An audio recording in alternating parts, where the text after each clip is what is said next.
വിശുദ്ധ മത്തായി സുവിശേഷം 8-ാം അധ്യായത്തിൻ്റെ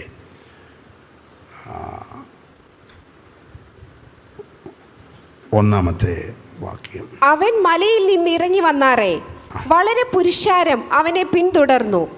അപ്പോൾ ഒരു കുഷ്ഠരോഗി വന്ന് അവനെ നമസ്കരിച്ച്, കർത്താവേ, നിനക്ക് മനസ്സുണ്ടെങ്കിൽ എന്നെ ശുദ്ധമാക്കുവാൻ കഴിയും എന്ന് പറഞ്ഞു. അവൻ കൈ നീട്ടി അവനെ തൊട്ടു. എനിക്ക് മനസ്സുണ്ട്, നീ ശുദ്ധമാകാ എന്ന് പറഞ്ഞു. ഉടനെ കുഷ്ഠം മാറി അവൻ ശുദ്ധമായി. യേശു അവനോട്, നോക്കൂ, ആരോടും പറയരുത്.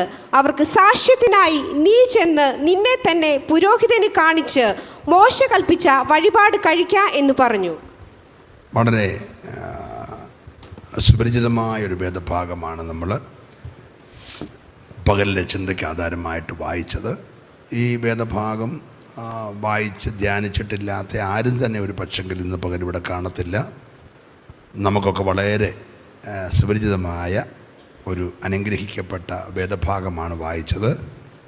യേശു മലയിൽ നിന്ന് ഇറങ്ങി വന്നപ്പോൾ, പ്രാർത്ഥന കഴിഞ്ഞ് ഇറങ്ങി വന്നപ്പോൾ, ഒരു മനുഷ്യൻ യേശുവിൻ്റെ അടുക്കൽ വന്ന് പറയുകയാണ്, നിനക്ക് മനസ്സുണ്ടെങ്കിൽ എന്നെ സൗഖ്യമാക്കാം. Price the Lord. ഇന്നത്തെ ഏറ്റവും വലിയൊരു പ്രശ്നമാണ് രോഗമെന്നുള്ളത്. അന്നും ഇന്നും മനുഷ്യനെ അലട്ടുന്ന ഏറ്റവും വലിയൊരു പ്രശ്നമാണ് രോഗം. ആ രോഗങ്ങളിൽ തന്നെ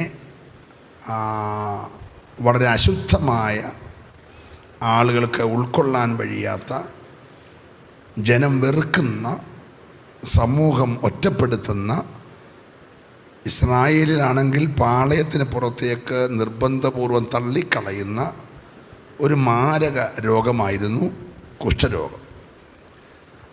ഇന്നതിന് ചികിത്സയൊക്കെ ഉണ്ട്. കുഷ്ഠരോഗത്തിനും ടി ബിക്കുമൊക്കെ ഇന്ന് ചികിത്സയുണ്ടെങ്കിലും അക്കാലത്ത് ചികിത്സയില്ലാത്ത ഒരു മാരക രോഗമായിരുന്നു കുഷ്ഠരോഗം. അങ്ങനെ കുഷ്ഠരോഗമുള്ള ഒരാൾ യേശുവിൻ്റെ അടുക്കലേക്ക് വന്നു. യേശുവിനോട് പറഞ്ഞ കാര്യമാണ് നമ്മൾ ചിന്തയ്ക്ക് ആധാരമായിട്ട് വായിച്ചത്. നിനക്ക് മനസ്സുണ്ടെങ്കിൽ എന്നെ ശുദ്ധമാക്കുക.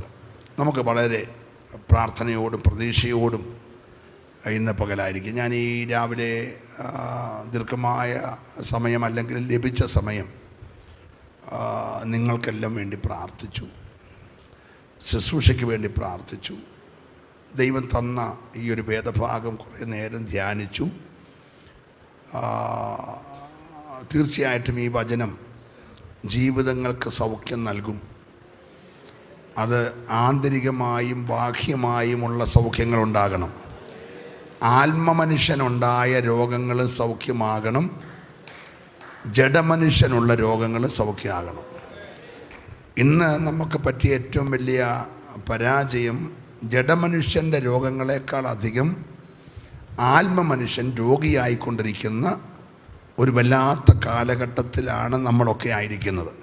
അതുകൊണ്ട് ബാഹ്യമായ സൗഖ്യങ്ങൾ നടക്കണം, ആന്തരികമായ ആത്മമനുഷ്യൻ്റെ സൗഖ്യവും നടക്കണം. എത്ര പേരത് കൊതിക്കുന്നുണ്ട്? കർത്താവിന് മാത്രമേ നമ്മളെ യഥാർത്ഥമായിട്ട് സൗഖ്യമാക്കാൻ കഴിയത്തുള്ളൂ. ഇവിടുത്തെ ചികിത്സകൾക്കെല്ലാം ഒത്തിരി പരിധിയുണ്ട്, ഒത്തിരി പരിമിതിയുണ്ട്. എല്ലാം കഴിയുമ്പോൾ അവർ പറയും, ഞങ്ങൾക്ക് ചെയ്യാൻ സാധ്യമായതൊക്കെ ഞങ്ങൾ ചെയ്തിട്ടുണ്ട്, ഇനി നിങ്ങൾ നിങ്ങളുടെ ദൈവത്തോട് പ്രാർത്ഥിക്കാൻ പറയും. ഞങ്ങൾ നേരെ തിരിച്ച് ആദ്യം പറയുന്നത്, നിങ്ങൾ പ്രാർത്ഥിക്ക്, സ്തോത്രം. ഒരു നിവൃത്തിയില്ലാതെ വന്നാൽ അടുത്ത കാര്യം ചെയ്യാനാണ്. അതുകൊണ്ട് നമുക്ക് ഇന്ന് രാവിലെ പ്രാർത്ഥനയോടെ ദൈവസന്നിധിയിലേക്ക് ഒന്ന് അടുത്ത് വരാം. ഈ കുഷ്ഠം ഉണ്ടായ പലര് വേദപുസ്തകത്തിലുണ്ട്. പലരുടെ കുഷ്ഠങ്ങൾക്ക് ഓരോ കാരണങ്ങളുണ്ട്. നമ്മളതൊന്ന് ചിന്തിച്ചിട്ട് ഈ വിഷയത്തിലേക്ക് മടങ്ങി വരുന്നത് വളരെ നല്ലതായിരിക്കും. ആദ്യമായിട്ട് കുഷ്ഠമുണ്ടായത് ഒരു സഹോദരിക്കാണ് എഴുതിയിരിക്കുന്നത്, അത് മിരിയാമിനാണ്. രണ്ടാമത് കുഷ്ഠമുണ്ടായത് എഴുതിയിരിക്കുന്നത് ഒരു രാജാവിനാണ്, അത് ഉസിയാവെന്ന് പറഞ്ഞ ഒരു രാജാവിനാണ്. മൂന്നാമത് കുഷ്ഠമുണ്ടായത് നിലവിൽ കുഷ്ഠരോഗിയെങ്കിലും അവന് യുദ്ധത്തിൽ വലിയ മാന്യനായിരുന്നുകൊണ്ട് സമൂഹത്തിൽ അംഗീകാരം ഉണ്ടെങ്കിലും അകത്ത് കുഷ്ഠമായിരുന്നു. അവൻ്റെ കുഷ്ഠം കിട്ടിയ ഒരു ഗേഹസിയാണ്. അങ്ങനെ കുഷ്ഠം മേടിച്ച കുറേ പേരുണ്ട്. അവർക്ക് സൗഖ്യമായതെങ്ങനെയാണ് എന്നൊക്കെ നമുക്കൊന്ന് ധ്യാനിക്കുന്നത് വളരെ നല്ലതാണ്. നിങ്ങൾ ഈ വാക്യത്തിൽ നേരത്തെ ചിന്തിച്ച ഭാഗത്തൊന്നും ആയിരിക്കത്തില്ല പരിശുദ്ധാത്മാവ് ഇന്ന് പകൽക്കാലം പോകുന്നത്. കുഷ്ഠമുണ്ടാകാൻ ഓരോന്നിനും ഓരോ കാരണമുണ്ട്. അപ്പോൾ ഇന്ന് പകൽക്കാലം ആ കാരണങ്ങൾ വല്ലതും നമ്മളുടെ അകത്തുണ്ടെങ്കിൽ അതൊക്കെ അങ്ങ് മാറ്റി നമ്മളങ്ങ് ശുദ്ധീകരണം പ്രാപിക്കുക. അതേ ഉള്ളൂ ദൈവാത്മാവ് നമ്മളെക്കുറിച്ച് ആഗ്രഹിക്കുന്നത്. സന്തോഷമുണ്ട്. നല്ലൊരു ഹല്ലേലൂയ പറഞ്ഞാട്ട്. ഹല്ലേലൂയ. ചിലരിതൊക്കെ ചോദിച്ച് മേടിക്കുന്നവരാണ്. ചിലർ പുറകെ പോയി ചിലർ സോക്കേടൊക്കെ ചോദിച്ച് മേടിക്കുന്ന, അങ്ങനെ നമ്മളിൽ ആരുമില്ലെന്ന് ഞാൻ പൂർണ്ണമായിട്ട് വിശ്വസിക്കുകയാണ്. ചിലർ അസുഖമൊക്കെ എരുന്ന് മേടിക്കുന്നവരുണ്ട്. അങ്ങനെയൊന്നും നമ്മുടെ കൂട്ടത്തിലാകരുത്. അതുകൊണ്ട് ഇന്ന് പകൽ അങ്ങനെയുള്ള ഏതെങ്കിലുമൊക്കെ ചെറിയ ചെറിയ നുഖങ്ങൾ നമ്മുടെ ജീവിതത്തിലുണ്ടെങ്കിൽ അതെല്ലാം ഇന്ന് രാവിലെ നമ്മളങ്ങ് പൂർണ്ണമായി അകറ്റി ഒരു വലിയ വിശുദ്ധ ജീവിതത്തിനായിട്ട് നമ്മളെ ഏൽപ്പിക്കണം. നന്ദിയോടെ സ്തോത്രം. ഈ നഹൂം പ്രവാചകൻ്റെ പുസ്തകത്തിൽ 1-ാം അധ്യായം 13-ാമത്തെ വാക്യത്തിൽ നഹൂം പ്രവചിച്ച് പറയുന്നൊരു വാക്യമുണ്ട്. ഒന്ന് വായിച്ചേരും. നഹൂം പ്രവാചകൻ്റെ പുസ്തകം. ഇപ്പോഴോ ഞാൻ അവൻ്റെ നുകം നിൻ്റെ മേൽ നിന്ന് ഒടിച്ച്. ഒന്ന് വായിച്ചേരാ.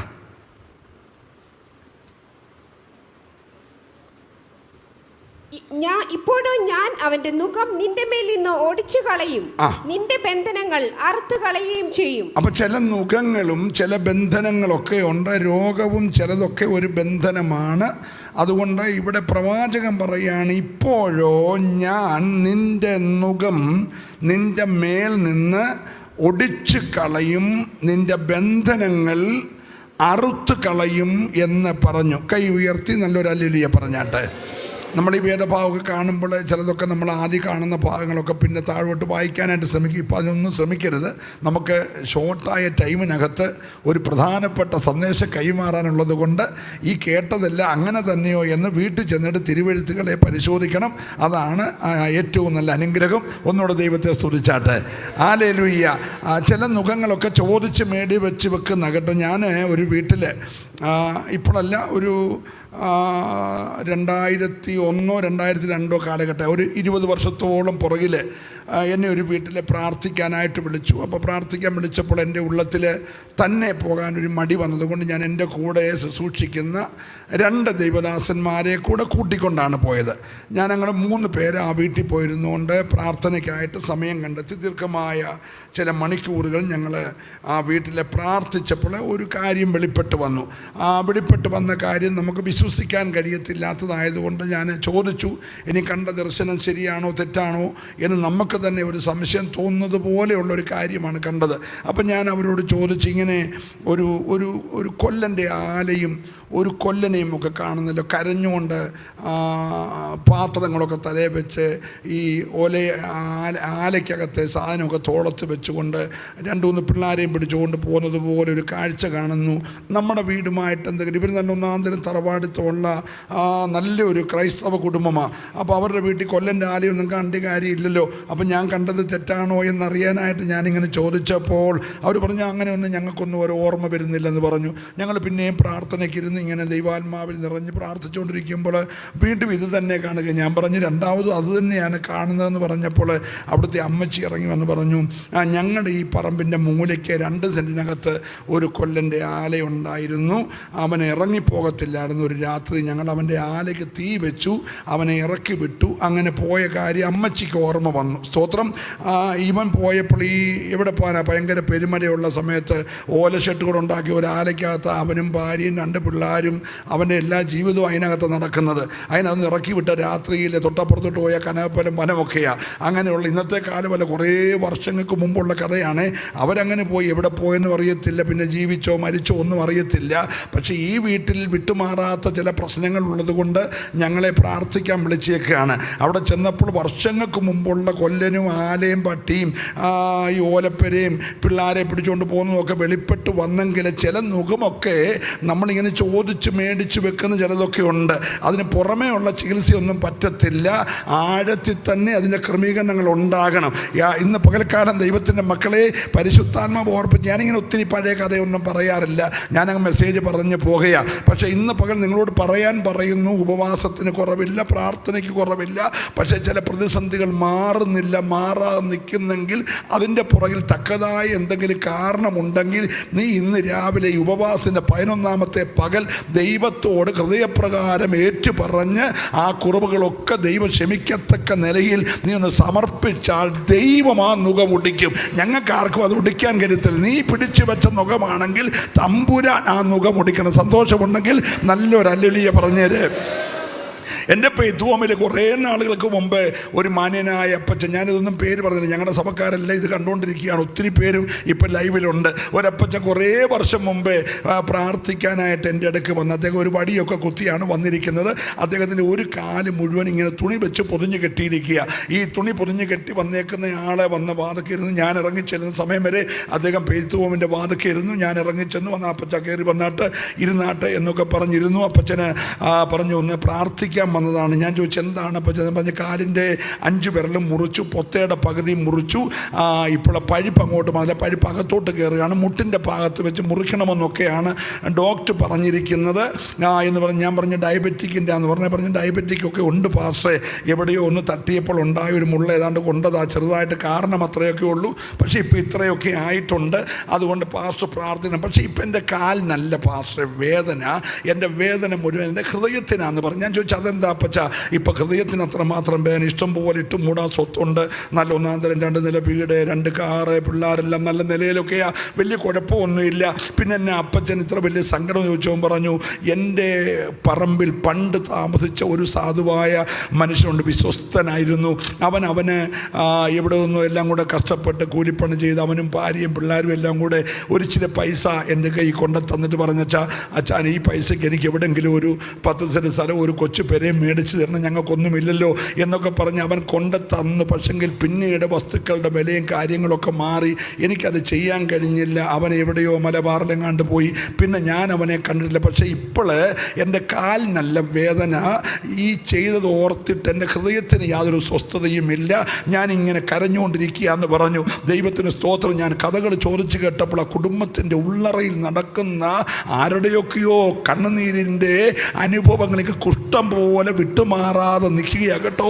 ഇന്ന് പകൽക്കാലം നീ ഒരു കാര്യം ഓർത്തോണം, ചില നുഖങ്ങളെല്ലാം ഇന്ന് രാവിലെ ഒടിയണം. ഏറ്റെടുക്കുന്നവർ നല്ലപോലെ കരമടിച്ച് ഇന്ന് രാവിലെ ദൈവത്തെ നീയായി പിടിച്ചു വെച്ച ഏതെങ്കിലുമൊക്കെ നുഖങ്ങളുണ്ടെങ്കിൽ അതെല്ലാം ഇന്ന് രാവിലെ ഒടിയണം.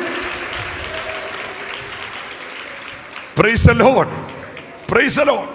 നമുക്കെല്ലാം അറിയാവുന്ന കാര്യമാണ് മിരിയാമിന് കുഷ്ഠമുണ്ടായത്. കുഷ്ഠമുണ്ടാകാൻ ഒരു കാരണം ചെറിയ കാര്യമാണ്. ഇതൊക്കെ നമ്മളിവിടെ 1000 പ്രാവശ്യം പ്രസംഗിച്ച് കേട്ടുള്ള വിഷയമാണ്.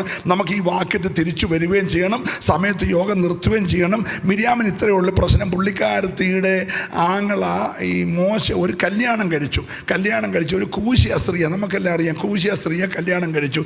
കൂശ്യനൊരു ചെറിയ പ്രശ്നമുണ്ടത് ഈ പുസ്തകത്തിൽ എഴുതിയിട്ടുണ്ട്. കൂശ്യൻ്റെ തൊക്ക് വെളുപ്പിക്കാനൊക്കത്തില്ല. അങ്ങനല്ലേ ചാ? കൂശ്യൻ്റെ തൊക്ക് വെളുപ്പിക്കാനൊക്കത്തില്ല. പുള്ളിയൊട്ട് അതിനേത് ബ്യൂട്ടി പാർലറിൽ പോയി ഏതെല്ലാം പയറുപൊടി മോന്തയ്ക്ക് പുരട്ടിയാലും കൂശ്യൻ്റെ തൊക്ക് എന്ത് ചെയ്യത്തില്ല, മിണ്ടുന്നില്ല. ഇനി കൂശ്യൻ രാവിലെ തൊട്ട് വയ്യോളം പോയി പുരുകവും പഠിച്ച് ലിപ്റ്റിക്കും ഇട്ട് ക്യൂടെക്സും പുരട്ടി പയറുപൊടിയും തേച്ച് ഫെയർ ആൻഡ് ലവ്ലി പുരട്ടിയാലും കൂശ്യൻ്റെ തൊക്ക് എന്ത് ചെയ്യത്തില്ല. അതുകൊണ്ട് നമ്മൾ ചുമ്മാ മെനക്കെടാമെന്നേ ഉള്ളൂ, ആ നിറം മാറത്തില്ല. ഒരു സ്തോത്രം പറഞ്ഞേര്. അല്ലെങ്കിൽ തമ്പുരാൻ അനുഗ്രഹിച്ചു കൊടുത്തേക്കുന്ന ഒരു നിറമാണ്. ദൈവത്തിന് സ്തോത്രം. അപ്പോൾ ഈ പരക്കം പാഞ്ഞ ഓടിയ ഓട്ടത്തിൽ ചെന്ന് മിദ്യാനിൽ വെച്ച് ഒരു കല്യാണം കഴിച്ച് ഒരു കൂശാസ്ത്രീ. ഒരാൾ പറഞ്ഞ് 2ാമത്തെ കെട്ട്, അങ്ങനല്ല, മോശ ഒരു കെട്ടേ കെട്ടിയുള്ളൂ. പുള്ളി ന്യായപ്രമാണം എഴുതുക മാത്രമല്ല, ന്യായപ്രമാണം നമുക്ക് തരിക മാത്രമല്ല, ന്യായപ്രമാണം പാലിച്ച മനുഷ്യനാണ്. സ്തോത്രം പറഞ്ഞില്ല. പുള്ളി 2 കെട്ടിയിൽ ഒറ്റ കെട്ടേ കെട്ടിയുള്ള ആ കെട്ടിയ സ്ത്രീയുടെ പേരാണ് കൂശ്യാസ്ത്രീ. പക്ഷേ ഈ കല്യാണത്തിൻ്റെ ആലോചനാ സമയത്തോ 2 പിള്ളേരുണ്ടായപ്പോൾ ഒന്നും ഈ നാത്തൂൻ സുന്ദരിയായ മിരിയാം ഈ അമ്മാമ്മയെ കണ്ടിട്ടില്ല, ഈ നാത്തൂനെ കണ്ടിട്ടില്ല. സ്തോത്രം. എൻ്റെ ഇളയ ആങ്ങള, സുന്ദരനായ ആങ്ങള, ദിവ്യസുന്ദരനായ ആങ്ങളെ കെട്ടിയത് ഇങ്ങനൊരു കൂശ്യാസ്ത്രീയാണെന്നുള്ളത് ഈ നാത്തൂൻ വീട്ടിൽ വന്നു കഴിഞ്ഞാൽ ആര് കണ്ടേ? മിരിയാം കണ്ടേ. അപ്പോൾ കണ്ടപ്പോൾ തൊട്ട് ഇവിടെ സൗന്ദര്യവും അവിടെ സൗന്ദര്യം അങ്ങോട്ട് ഒക്കുന്നില്ല. അതുകൊണ്ട് പുള്ളിക്കാരത്തേക്ക് അങ്ങോട്ട് അഡ്ജസ്റ്റ് ചെയ്യാനൊക്കുന്നില്ല. അപ്പോൾ യോഗത്തിന് വരും, 21 ഉണ്ടെങ്കിലും പുള്ളി വരും, വന്ന് തപ്പെടുത്ത് കൊട്ടി പാട്ടൊക്കെ പാടിയാലും ഈ മിരിയാമിൻ ഈ നാത്തൂൻ്റെ അടുക്കിലിരിക്കത്തില്ല. പുള്ളി ഒന്ന് ഈ പുറകിലിരിക്കും, അല്ലെങ്കിൽ ഫ്രണ്ടിലിരിക്കും. കാരണം അടുക്കിയിരിക്കുമ്പോൾ നാത്തൂനാന്ന് അറിയാതിരിക്കാൻ അകലം വിട്ടേയിരിക്കും. അത് കല്യാണത്തിന് പോയാലും അങ്ങനെ, ഇനി യോഗത്തിന് വന്നാലും അങ്ങനെ. കൈപൊക്കുമൊന്നും വേണ്ട, പ്രാർത്ഥിച്ചുകൊണ്ടിരുന്നാൽ മതി. ശ്രദ്ധിക്കണം, ഇവളുടെ ഉള്ളിൽ ഈ നാത്തൂൻ പോലിങ്ങനുണ്ട്, പക്ഷേ ശുശ്രൂഷയ്ക്ക് ഒരു കുറവുമില്ല. Price the Lord. എൻ്റെ അച്ഛ ഇവളെ പോലെ പരിജ്ഞാനമുള്ള സ്ത്രീ ഈ പുസ്തകത്തിലില്ല കേട്ടോ. 10 വയസ്സുള്ളപ്പോൾ എന്തൊരു പരിജ്ഞാനമെന്നറിയാമോ? 10 വയസ്സുള്ളപ്പോൾ ഈ സഹോദരി, ഈ കൊച്ചു പെങ്കൊച്ച്, 10 വയസ്സുള്ള പെങ്കൊച്ച് ഇങ്ങനെ നൈലിൻ്റെ തീരത്തൊരു മരത്തിന് ചോട്ടി പാത്ത് നിൽക്കുമ്പോൾ ഈ പറവോൻ്റെ പെങ്ങൾ വന്ന് ഈ കൊച്ചിനെ എടുക്കുമ്പോൾ ഈ കൊച്ച് ഓടിച്ചെന്നവർ ചോദിക്കുകയാണ്, ഈ കൊച്ചിനെ പാല് കൊടുക്കാൻ ഞാനൊരു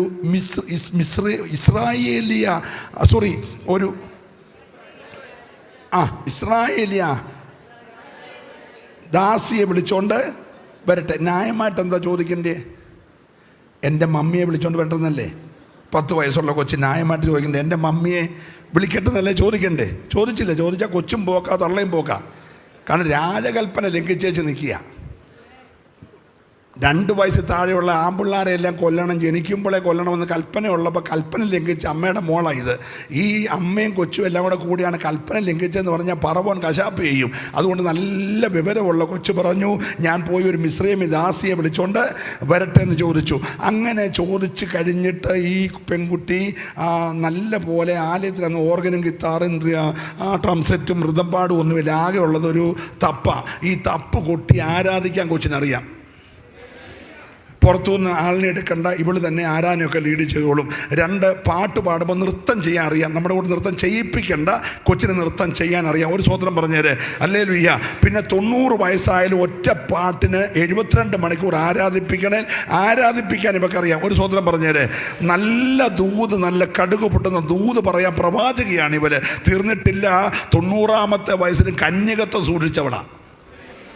അപ്പം അങ്ങനെ യോഗ്യത ഒത്തിരിയുള്ള ഇവളാണ്. ഇതെല്ലാം ഉണ്ടെങ്കിലും പുള്ളി സഭയ്ക്കകത്ത് നല്ല ആത്മീയ ആണെങ്കിലും വീട്ടിൽ ഭയങ്കര നാത്തും പോരാ. സ്തോത്രം. നമ്മുടെ വിഷയം ഞാനങ്ങ് വേഗം പറഞ്ഞ ആ ഭാഗം വിടാം. അങ്ങനെയായിട്ട് ഈ നാത്തുവിനെ അഡ്ജസ്റ്റ് ചെയ്യാൻ വന്നപ്പോഴത്തേന് ഇത് അഹരോനെ കൂടെ കൂട്ടുപിടിച്ചു. ഇപ്പോൾ ഇവർ 3 പേരും ശുശ്രൂഷയ്ക്ക് മുമ്പിൽ നിൽക്കേണ്ടവർ ആരാണ്? മീക 6:9 ഒന്ന് വായിച്ചേ, ശരിയാണോ?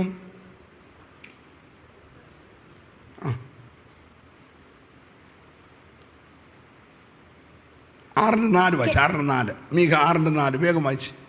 ഞാൻ നിന്നെ മിസ്രൈം ദേശത്ത് നിന്ന് പുറപ്പെടുവിച്ച് അടിമ വീട്ടിൽ നിന്ന് നിന്നെ വീണ്ടെടുത്തു. മോശയെയും അഹരോനെയും മിര്യാമിനെയും നിന്റെ മുമ്പിൽ അയച്ചു. പ്രായം നോക്കിയാണെങ്കിൽ എഴുതേണ്ടത് എങ്ങനെയാ? മിരിയാം, അഹരോൻ, മോശ. പ്രായം നോക്കി. പക്ഷേ എഴുതിയേക്കുന്നത് വിളിയും ശുശ്രൂഷ നോക്കിയ. മോശ, അഹരോൻ, മിരിയാം. വീട്ടിലെ പ്രായമൊക്കെ ശുശ്രൂഷയ്ക്കാ വില. സ്വതന്ത്രം പറഞ്ഞേരെ. അപ്പോൾ ശുശ്രൂഷയുടെ ലെവൽ അനുസരിച്ച് അവിടെ എഴുതിയപ്പോൾ പറഞ്ഞു, ഞാൻ നിങ്ങളെ മിസ്രൈമിൽ നിന്ന് അടിമ വീട്ടിൽ നിന്ന് യാത്ര ചെയ്യിപ്പിച്ച് കൊണ്ടുവരുമ്പോൾ മുമ്പിൽ നടക്കാൻ 3 പേരെ എടുത്തു. 1 മോശ, 2 അഹരോൻ, 3 മിരിയാം. അങ്ങനെയാണ് ഇവർ 3 പേര് ലീഡേഴ്സാണ്. സ്വതന്ത്രം പറഞ്ഞേ. ഈ ഇസ്രായേൽ മക്കളുടെ മുമ്പിലെ 3 ലീഡേഴ്സാണ്. ആരൊക്കെ? മോശ, അഹരോൻ, മിരിയാം. ഇവർ പുറകിൽ നടക്കല്ല, എവിടെ നടക്കാവുള്ളൂ? പറയെല്ലാവരും മുമ്പിൽ നടക്കണം. മുമ്പിൽ നടക്കേണ്ട ലീഡേഴ്സ് 2 കൂടി ഇപ്പോൾ ഒറ്റക്കെട്ടായി. വീട്ടിലൊരു ഭൂരിപക്ഷവും ന്യൂനപക്ഷവും. മോശ ഒറ്റപ്പെട്ടു, അഹരോനും മിരിയാമും ഒറ്റക്കെട്ടായി വെച്ച് ഇവരിപ്പം പെരയ്ക്കകത്ത് 5 മിനിറ്റ് കിട്ടിയ ചർച്ച ആരെക്കുറിച്ചാണ്? മോശയെക്കുറിച്ചും ഭാര്യയെക്കുറിച്ചെങ്കിലും നമ്മുടെ കുടുംബത്തിൽ അവൻ അത്രയും നാണംകേട് വരുത്തി വെച്ചല്ലോ, അവൻ്റെ കൂശാസ്ത്രീയെ കല്യാണം കഴിച്ചല്ലോ എന്നൊക്കെ പറഞ്ഞ് വീട്ടിലിങ്ങനെ ചർച്ചയും കാര്യങ്ങളൊക്കെ ആയിട്ട് അതങ്ങോട്ട് ഏക്കുന്നില്ലെന്ന് കണ്ടപ്പോൾ ശുശ്രൂഷ കയറി തൊട്ടു. എന്തോ ചെയ്തു? ശുശ്രൂഷ കയറി തൊട്ടു. ശുശ്രൂഷ തൊടുന്നതിനും വരെ തമ്പുരാൻ ഇടപെടത്തുമില്ല. നിങ്ങൾക്ക് വീട്ടിൽ എന്തോ വേണേലും പറയാം, തമ്പുരാൻ്റെ വിഷയമല്ല. പക്ഷേ വിളിച്ചവൻ്റെ ശുശ്രൂഷ കയറി തൊട്ടാൽ ശുശ്രൂഷ തന്നവൻ ഇടപെടും. നല്ല സ്വതന്ത്രം പറയണം. ഹല്ലേലൂയ. നിന്റെ കുടുംബകലകത്തിൻ്റെ പ്രശ്നം കൊണ്ട് സഭയ്ക്കകത്ത് കലക്കിയിട്ട് അത് ശുശ്രൂഷ കയറി തൊട്ടാൽ തമ്പുരാൻ ആ വിഷയത്തിനകത്ത് ഇടപെടും. ഹല്ലേലൂയ. ഇപ്പോഴത്തെ പ്രശ്നം എന്തുവാ? നിനക്ക് മാത്രമേ ശുശ്രൂഷയുള്ളൂ, നിന്നെ മാത്രമേ ശുശ്രൂഷയ്ക്ക് വിളിച്ചുള്ളൂ, ഞങ്ങളെയും വിളിച്ചില്ലേ, ഞങ്ങളും പ്രവാചകരല്ലേ, ഞങ്ങൾക്കും വെളിപ്പാടില്ലേ, ഞങ്ങളെയും മുൻപ് നടക്കാൻ വിളിച്ച ലീഡറല്ലേ എന്നൊക്കെ പറഞ്ഞ് സംഗതി വിഷയമായപ്പോൾ ഇതിനൊന്നും മോശ പ്രതികരിച്ചില്ല. പ്രതികരിക്കരുത്. ഹലോ, ശുശ്രൂഷയുള്ളവൻ ചുമ്മാ മിണ്ടാതിരുന്നാൽ മതി, ബാക്കിയെല്ലാം തമ്പുരാൻ നോക്കിക്കോളും. നല്ല സ്വോത്രം പറഞ്ഞാട്ടെ. അപ്പോൾ ഈ ശുശ്രൂഷയുള്ള മോശ മിണ്ടാതിരുന്നപ്പോൾ തമ്പുരാൻ ഇറങ്ങിയിട്ട് 3 പേരെയും വിളിച്ചു. മോശ, അഹരോൻ, മിരിയാം മുന്നോട്ട് വരാൻ പറഞ്ഞു. 3 പേരും മുന്നോട്ട് വന്ന് പറഞ്ഞു, മോശ അവിടെ നിങ്ങളെണ്ണം കയറി നിൽക്കാൻ പറഞ്ഞു. മുന്നോട്ട് കയറി നിന്നിട്ട് ഇവരുടെ വീട്ടിലെ ഒന്നാമത്തെ ചർച്ചയുടെ മറുപടി ദൈവം അങ്ങ് പറഞ്ഞു. എന്താ ഒന്നാമത്തെ ചർച്ച? ഞങ്ങൾക്കും പ്രവചനമില്ലേ, ഞങ്ങൾക്കും വെളിപ്പാടില്ലേ, ഞങ്ങൾക്ക് ശുശ്രൂഷയില്ലേ? അതിൻ്റെ മറുപടി ദൈവം ആദ്യം പറയുക. എന്താ പറഞ്ഞത്? നിങ്ങൾ വീട്ടിൽ പോയി സംഖ്യ 12 വായിച്ചാൽ മതി, സമയമില്ലാത്തത് കൊണ്ട്. എന്താണ് പറഞ്ഞതെന്നറിയാമോ? ഞാനൊരു പ്രവാചകനോടോ പ്രവാചകിയോടോ ഇടപെട്ടാൽ ഒന്നീ സ്വപ്നത്തിൽ കൂടെ അല്ലെ ദർശനത്തിൽ കൂടെ അല്ലാതെ ഇടപെടാറില്ല. ഒരു സ്വത്രം പറഞ്ഞാൽ. എന്നാൽ എൻ്റെ ദാസനായ മോശയോട് അങ്ങനെ അല്ല. അവനോട് ഞാൻ ഇന്നുവരെ മറപൊരുളായിട്ട് ഇടപെട്ടിട്ടില്ല. ഹല്ലേലൂയ. അവൻ എനിക്ക് ഏറ്റവും സ്നേഹമുള്ളവനാ. ഒരു നല്ല സ്തോത്രം പറയണം. അടുത്ത വാക്കാ ശ്രദ്ധിക്കേണ്ടത്. അങ്ങനെ ഇരിക്കെ, എങ്ങനെ ഇരിക്കെ? ഞാനും മോശയും തമ്മിൽ അങ്ങനെ ഒരു ബന്ധത്തിലിരിക്കെ ആ ബന്ധത്തിലുള്ള മോശയ്ക്കെതിരെ സംസാരിക്കാൻ നീ ശങ്കിക്കാഞ്ഞതെന്ത് എന്ന് ചോദിച്ച മാത്രയിൽ ആ ദേഹം മുഴുവൻ കിമം പോലെ വെളുത്തുപോയി. ഒരു സ്തോത്രം പറയണം. ദൈവം മറയുകയും ചെയ്തു. ന്യായമായിട്ട് എൻ്റെ ഒരു ബലമായ സംശയമാണ്, നമ്മുടെ ഈ അറിവുകേട് കൊണ്ടൊക്കെ ആണെങ്കിൽ നിങ്ങൾ ക്ഷമിച്ചേക്കണം. ഈ വീട്ടിലെ പ്രശ്നം നിറമാണല്ലോ. ഈ പെങ്കൊച്ച് കറുത്തു പോയതാണല്ലോ നാത്തുവിൻ്റെ പ്രശ്നം. ന്യായമായിട്ട് ഈ കൊച്ചിനെ അങ്ങ് വെളുപ്പിച്ചാൽ പോരെ. തമ്പുരാൻ എന്താ ചെയ്യാൻ വയ്യാത്ത? ഈ കൂശാസ്ത്രീയെ വെളുപ്പിച്ച പ്രശ്നം മൊത്തം തീരത്തില്ലേ? തീരുവോ? മിണ്ടുന്നില്ല. പക്ഷെ തമ്പുരാൻ്റെ ഒരു സ്വഭാവമുണ്ട്. ഈ വെളുത്തോളെ ഒന്നുകൂടെ അങ്ങ് വെളുപ്പിച്ചു. കറുത്തോള് കറുത്ത് തന്നെ ഇരിക്കുക, പക്ഷെ വെളുത്തോളെ ഒന്നുകൂടെ അങ്ങ് വെളുപ്പിച്ചു. സ്വതന്ത്രം പറഞ്ഞേ. പിന്നെ തമ്പുരാൻ നിന്നെയും വെളുപ്പിക്കും, നിന്റെ കുടുംബത്തെ വെളുപ്പിക്കും. തമ്പുരാൻ വെളുപ്പിക്കാൻ തുടങ്ങിയാൽ ലെവലും എല്ലാം പറയാനൊക്കെ കാരമടിച്ച് ആരാധിക്കണം. Praise the Lord. അയ്യോ, തമ്പുരാൻ വെളുപ്പിക്കാൻ തുടങ്ങിയ കംപ്ലീറ്റ് വെളുപ്പിക്കുമെന്ന്. ഹല്ലേലൂയ. ഇവള് ക്ഷണത്തിൽ ഒരു സ്ത്രീയുടെ ഉദരത്തിൽ നിന്ന് പ്രായപൂർത്തിയാകും മുമ്പേ ജനിക്കുന്ന ഒരു ചാപിള്ള പോലെ ഇവൾ വെളുത്ത് ഹിമം പോലെയായി കുഷ്ഠരോഗിയായിട്ട് ഇവളെ പിടിച്ച് പാളയത്തിന് പുറത്തു കൊണ്ട് അടച്ചിട്ടു. ഒന്നാമത്തെ കുഷ്ഠം വരാൻ കാരണം ശുശ്രൂഷയ്ക്കെതിരെ വിരൽ ചൂണ്ടി. മനസ്സിലാകുന്നുണ്ടോ? ഇന്ന് പകൽ നിന്റെ കുഷ്ഠത്തിൻ്റെ പുറകിലെ കാരണം എന്നാന്ന് നീ കണ്ടുപിടിക്കണം. കാരണം അറിഞ്ഞു വേണം ചികിത്സ തുടങ്ങാനായിട്ട്. അതിൻ്റെ ആ താഴ്വര റൂട്ട് എവിടാന്ന് കണ്ടിട്ട് ആ റൂട്ടിൽ നിന്ന് ചികിത്സ തുടങ്ങിയാൽ കേസ് പരിഹരിക്കപ്പെടും. ഒരു സ്തോത്രം പറഞ്ഞേരെ. ഹല്ലേലൂയ. ശ്രദ്ധിക്കണേ പ്രിയമുള്ളവരെ. ഈ മിരിയാമിന് കുഷ്ഠമുണ്ടായപ്പോഴത്തേന് അഹരോന് ഭയങ്കര സങ്കടം. ഇവരൊന്നിച്ചാണല്ലോ സംഘടിച്ച് ഈ കാര്യമൊക്കെ ചെയ്തത്. അടി തനിക്കും കിട്ടുമെന്ന് പേടിച്ച് പുള്ളി ഓടിച്ചെന്നും വെച്ച് മോശയെ വിളിച്ച്, യജമാനനേ. മുമ്പേ വിളിച്ച് എന്തുവായിരുന്നു? പറ. നിനക്ക് മാത്രമേ ശുശ്രൂഷയുള്ളൂ, നിന്നെ മാത്രമേ ശുശ്രൂഷയ്ക്ക് വിളിച്ചുള്ളൂ. കാരണം വിളിക്കാമല്ലോ. പുള്ളി മോശ അഹരോൻ്റെ ഇളയതല്ലേ, മിരിയാമിനെ കാട്ടി 10 വയസ്സ് ഇളയതല്ലേ. അപ്പം നീ എന്നായി, അയളെന്നായി, താനെന്നായി. പിന്നെ വായി വന്ന് എല്ലാം ആരെ വിളിച്ചു? മോശെ വിളിച്ചു. പക്ഷെ ഇപ്പം വിളിച്ചത് അതെല്ലാം മാറിട്ട് എന്താ വിളിച്ചത്? പാസ്റ്റെന്നും റബറൻ്റെന്നൊന്നും അല്ല വിളിച്ചത്. എന്താ വിളിച്ചേ? പിന്നെ അയളെന്നും താനെന്നും വിളിച്ച നാവ് കൊണ്ട് തന്നെ യജമാനെ എന്ന് വിളിപ്പിക്കാൻ അറിയാവുന്ന ഒരു വലിയ ദൈവമുണ്ട്. നല്ലപോലെ സ്തോത്രം പറയണം. നീ ഏത് നാവ് കൊണ്ട് അപമാനിച്ചോ അതേ അധരം കൊണ്ട് തിരിച്ചു വിളിപ്പിക്കാൻ അറിയാവുന്ന ദൈവമുണ്ട്. അതുകൊണ്ട് ഇന്ന് രാവിലെ എല്ലാവരും ചേർന്ന് ദൈവത്തെ ഭയത്തോടെ ഒന്ന് സ്തുതിച്ചേ.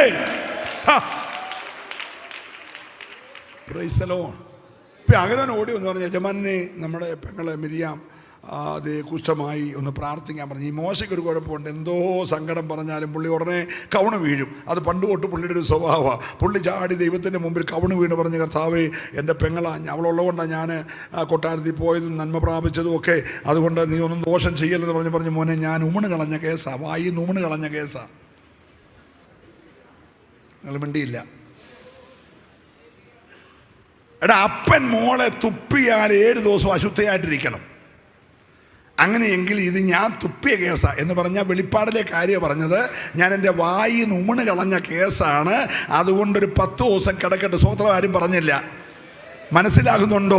ഇന്ന് പകൽക്കാലം ഒരു മനുഷ്യൻ വന്നേക്കുക, മനസ്സലിയണം, എന്നെ തൊടണം, സൗഖ്യമാക്കണം. പക്ഷേ പുറയിലത്തെ കാരണം ഇന്ന് പകൽക്കാലം നീ അറിയണം. തമ്പുരാൻ്റെ കരമാണെങ്കിൽ ഇന്ന് പകൽക്കാലം നീ നന്നായിട്ട് അനുദപിച്ചെങ്കിൽ മാത്രമേ ഇതിന് പരിഹാരമുണ്ടാകത്തുള്ളൂ. നിന്റെ അധരം കൊണ്ടോ ഹൃദയം കൊണ്ടോ ദൈവത്തിന് വിരോധമായി നിന്ന് ചലിച്ചിട്ടുണ്ടെങ്കിൽ ഇന്ന് പകൽ ദൈവത്തിലേക്ക് നീ മടങ്ങി വരണം. സന്തോഷമുള്ളവർ ചേർന്ന കരമൊന്നടിച്ച് ഒരു നിമിഷം ദൈവത്തെ സ്തുതിച്ച്.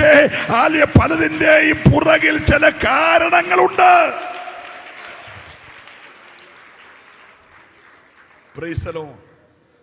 നിങ്ങൾ ശ്രദ്ധിച്ചോണേ, ഈ വീട്ടിലുണ്ടായ പ്രശ്നം ഒരു ആഫ്രിക്കൻ കേസാണ്. എന്താ? പക്ഷേ ആഫ്രിക്കൻ കേസ് ഇപ്പൊ സഭയ്ക്കകത്ത് വന്ന് ശുശ്രൂഷയുടെ പ്രശ്നമായിട്ട് മാറി. ഒരു സ്നേഹത്തോടൊരു കാര്യം ഒരു പ്രായമുള്ള ദൈവദാസൻ എന്നുള്ള പറഞ്ഞോട്ടെ, നിന്റെ വീട്ടിലെ ഒരു കേസും സഭയ്ക്കകത്ത് അലക്കാൻ കൊണ്ടുവരില്ല.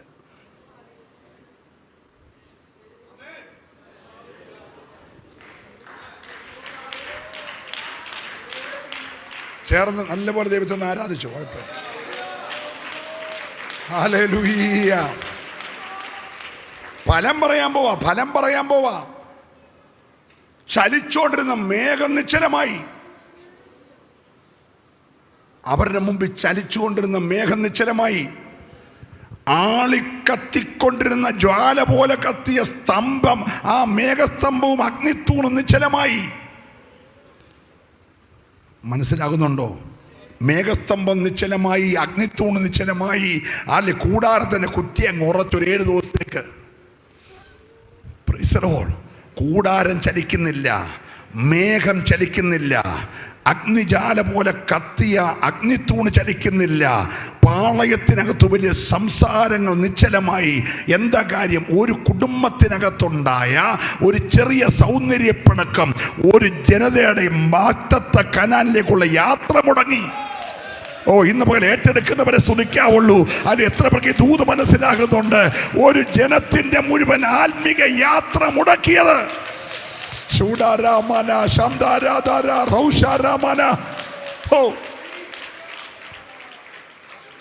മനസ്സിലാകുന്നുണ്ടോ? ഒരു വീട്ടിലെ അടുക്കള തീരന്റെ പ്രശ്നം 600,000 വരുന്ന ഇസ്രായേലിന്റെ കൂടാരക്കുറ്റി ഉറച്ചു.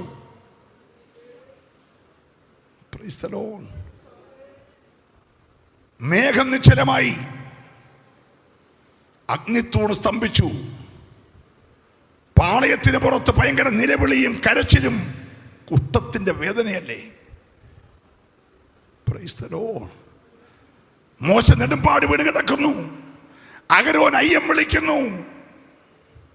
എല്ലാം കാരണം എന്തുവാ? പറ. ഒരു വീട്ടിലെ സൗന്ദര്യപ്പിണക്കം. നിങ്ങൾക്ക് മനസ്സിലാകുന്നുണ്ടോ? ഹല്ലേലൂയ. കുഷ്ഠത്തിൻ്റെ ഒന്നാമത്തെ കാരണം അഭിഷേകത്തിനും അഭിഷക്ത ശുശ്രൂഷയ്ക്കുമെതിരെ നീ അകത്തളത്തിൽ പോരാടിയത് നിനക്ക് മാത്രമല്ല, കനാൻ യാത്രയിലേക്ക് പോയ മുഴുവൻ ജനത്തിൻ്റെ യാത്രയെ അത് മുടക്കിയെങ്കിൽ ഇന്ന് പകൽ ഈ 11-ാമത്തെ പകൽ നമുക്കൊന്ന് അനുദപിച്ച് അടുത്തു വരാൻ അവസരമുണ്ട്. ഏറ്റെടുക്കുന്നവര് മാത്രം ദൈവത്തെ നന്നായി സ്തുതിക്കട്ടെ. ദൈവാത്മാവ് പ്രവചിച്ചു ദൂത് പറയുകയാ, തലേ കൈവെക്കുന്നില്ല. ഏറ്റെടുക്കുന്നവർക്കായി ഞാൻ ദൈവത്തെ സ്തുതിക്കുന്നു. നിങ്ങൾക്ക് കേൾക്കണ്ടേ? തമ്പുരാനെ ഈ പുസ്തകത്തിനകത്ത് ഈ 2 സഹോദരിമാരെ ഓർത്തോണമെന്ന് പറഞ്ഞു. കൃപയാൽ സഹോദരന്മാരെ ആരെ ഓർക്കാൻ പറഞ്ഞിട്ടുമില്ല. അതുകൊണ്ട് നിങ്ങൾ വിഷമിക്കുകയും വേണ്ട. ഓർക്കാൻ പറഞ്ഞു നിങ്ങൾ ഞെളിയുകയും വേണ്ട. ഒന്ന് വായിച്ചേരാ കാര്യം. വാസ്തവത്തിൽ ആവർത്തന പുസ്തകം ഒന്ന് വായിച്ചേരാ. ആവർത്തന പുസ്തകം 24:9 ഒന്ന് വായിച്ചു. 24:9. നിങ്ങൾ മിസ്രൈമിൽ നിന്ന് പുറപ്പെട്ട ശേഷം നിന്റെ ദൈവമായ യഹോവ വഴിയിൽ വെച്ച് മിര്യാമിനോട് ചെയ്തത് ഓർത്തുകൊള്ളുക. ലൂക്കോസിന്റെ 17-നകത്ത് ലോത്തിന്റെ ഭാര്യയെ ഓർത്തോളാൻ പറഞ്ഞു. ആവർത്തന 24:9 മിര്യാമിനെ ഓർത്തോളാൻ പറഞ്ഞു. 2 സഹോദരിമാരെ ഓർക്കാൻ പറഞ്ഞിട്ടുണ്ട്. ഇവിടെ നോക്കിയെല്ലാവരും. വിശ്വാസിവരനായ അബ്രഹാമിനെ പോലും ഓർക്കാൻ പറഞ്ഞിട്ടില്ല. പക്ഷെങ്കിൽ ഈ രണ്ട് സഹോദരിമാരെ ഇടയ്ക്കിടയ്ക്ക് ഓർത്തോണം. ഒരല്ലിയ പറഞ്ഞേര്. ഞാൻ ആ ഭാഗം വിട്ട് മടങ്ങി വരാൻ പോകുകയാ. നിങ്ങൾ ശ്രദ്ധിക്കണമേ, ഈ യാത്ര മുൻപോട്ട് 7 ദിവസം കഴിഞ്ഞപ്പോൾ തമ്പുരാൻ്റെ കോപം ശമിച്ചു. വീണ്ടും മേഘം ചലിച്ചു. കോപം ശമിച്ചു, മേഘം ചലിച്ചു. നിങ്ങൾ സ്വോത്രം പറഞ്ഞില്ല. കോപം ശമിക്കുന്നത് വരെ മേഘം ചലിച്ചില്ല. കോപം ശമിച്ചപ്പോൾ മേഘം ചലിച്ചു. സ്തംഭിച്ചു പോയതായ അഗ്നിസ്തംഭം രാത്രി ജ്വലിക്കാൻ തുടങ്ങി. ഓ, ഞാൻ ദൈവത്തെ സ്തുതിക്കുന്നു. അതിൽ കൂടാര കുറ്റിയൂരി യാത്ര അങ്ങോട്ട് തുടർന്നു. യാത്ര സീൻ മരുഭൂമി ചെന്നു. സീൻ മരുഭൂമി ചെന്നിട്ട് ആ കാദേശിലോട്ടുള്ള ചെറിയ കയറ്റം കയറുമ്പോൾ അമ്മാമ്മയ്ക്ക് പെട്ടെന്നൊരു നെഞ്ചിനകത്തൊരു അരപ്പ്, ഇടത്തെ കൈക്കൊരു വേദന, ഒന്ന് കുഴഞ്ഞ് താഴോട്ട് വീണു. അവിടെ വെച്ച് ആള് മരിച്ചു. നിങ്ങളൊന്നും സ്തോത്രം പറയുന്നില്ല. കുഷ്ഠം സൗഖ്യമായെങ്കിലും യാത്ര തുടർന്നില്ല. മനസ്സിലാകുന്നുണ്ടോ?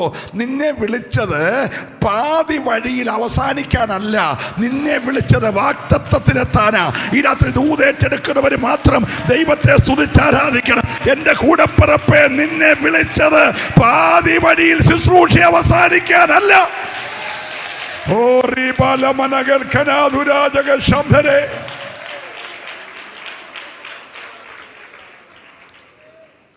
അഹരോന് മനസ്സിലൊരു സന്തോഷമുണ്ട്. ഞാൻ അങ്ങനെയൊക്കെ കൂടുന്ന ഇടപെട്ട് ഇച്ചിരിയൊക്കെ രഹസ്യമായിട്ടൊക്കെ ഇടപെട്ടെങ്കിലും മോശയും അറിഞ്ഞിട്ടില്ല.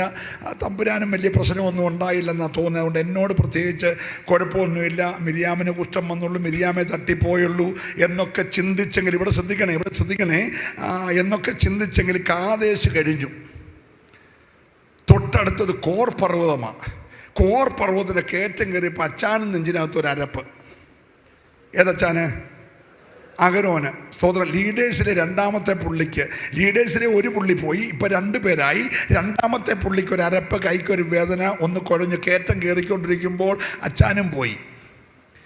വിളിച്ചത് കനാനിപ്പാന. സ്തോത്രം പറയണം. വിളിച്ചത് ഇവിടെ കുറെ മഞ്ഞയും തിന്ന്, കുറെ പാറയിലെ വെള്ളവും കുടിച്ച്, കുറെ കാടയുടെ ഇറച്ചിയും തിന്ന് ഇവിടെ അവസാനിക്കാനല്ല വിളിച്ചത് കനാനിപ്പാന. ഏറ്റെടുക്കുന്നവര് മാത്രം ദൈവത്തെ ആരാധിക്കട്ടെ. ഇന്ന് പകൽ തമ്പുരാൻ വിളിച്ചത് വാഗ്ദത്ത കനാനി പോകാനോ. പോരാ. ഇന്ന് രാവിലെ ആരാധിച്ച് ജയമെടുക്കണം. ലക്ഷ്യത്തിൽ നിന്ന് മാറരുത്. ഓ റിബലമനഗസ്.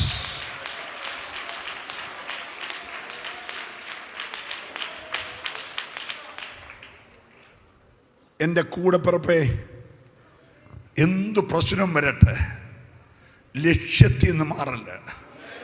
ലക്ഷ്യം നിത്യതയാ. ലക്ഷ്യം വാഗ്ദത്ത കനാന.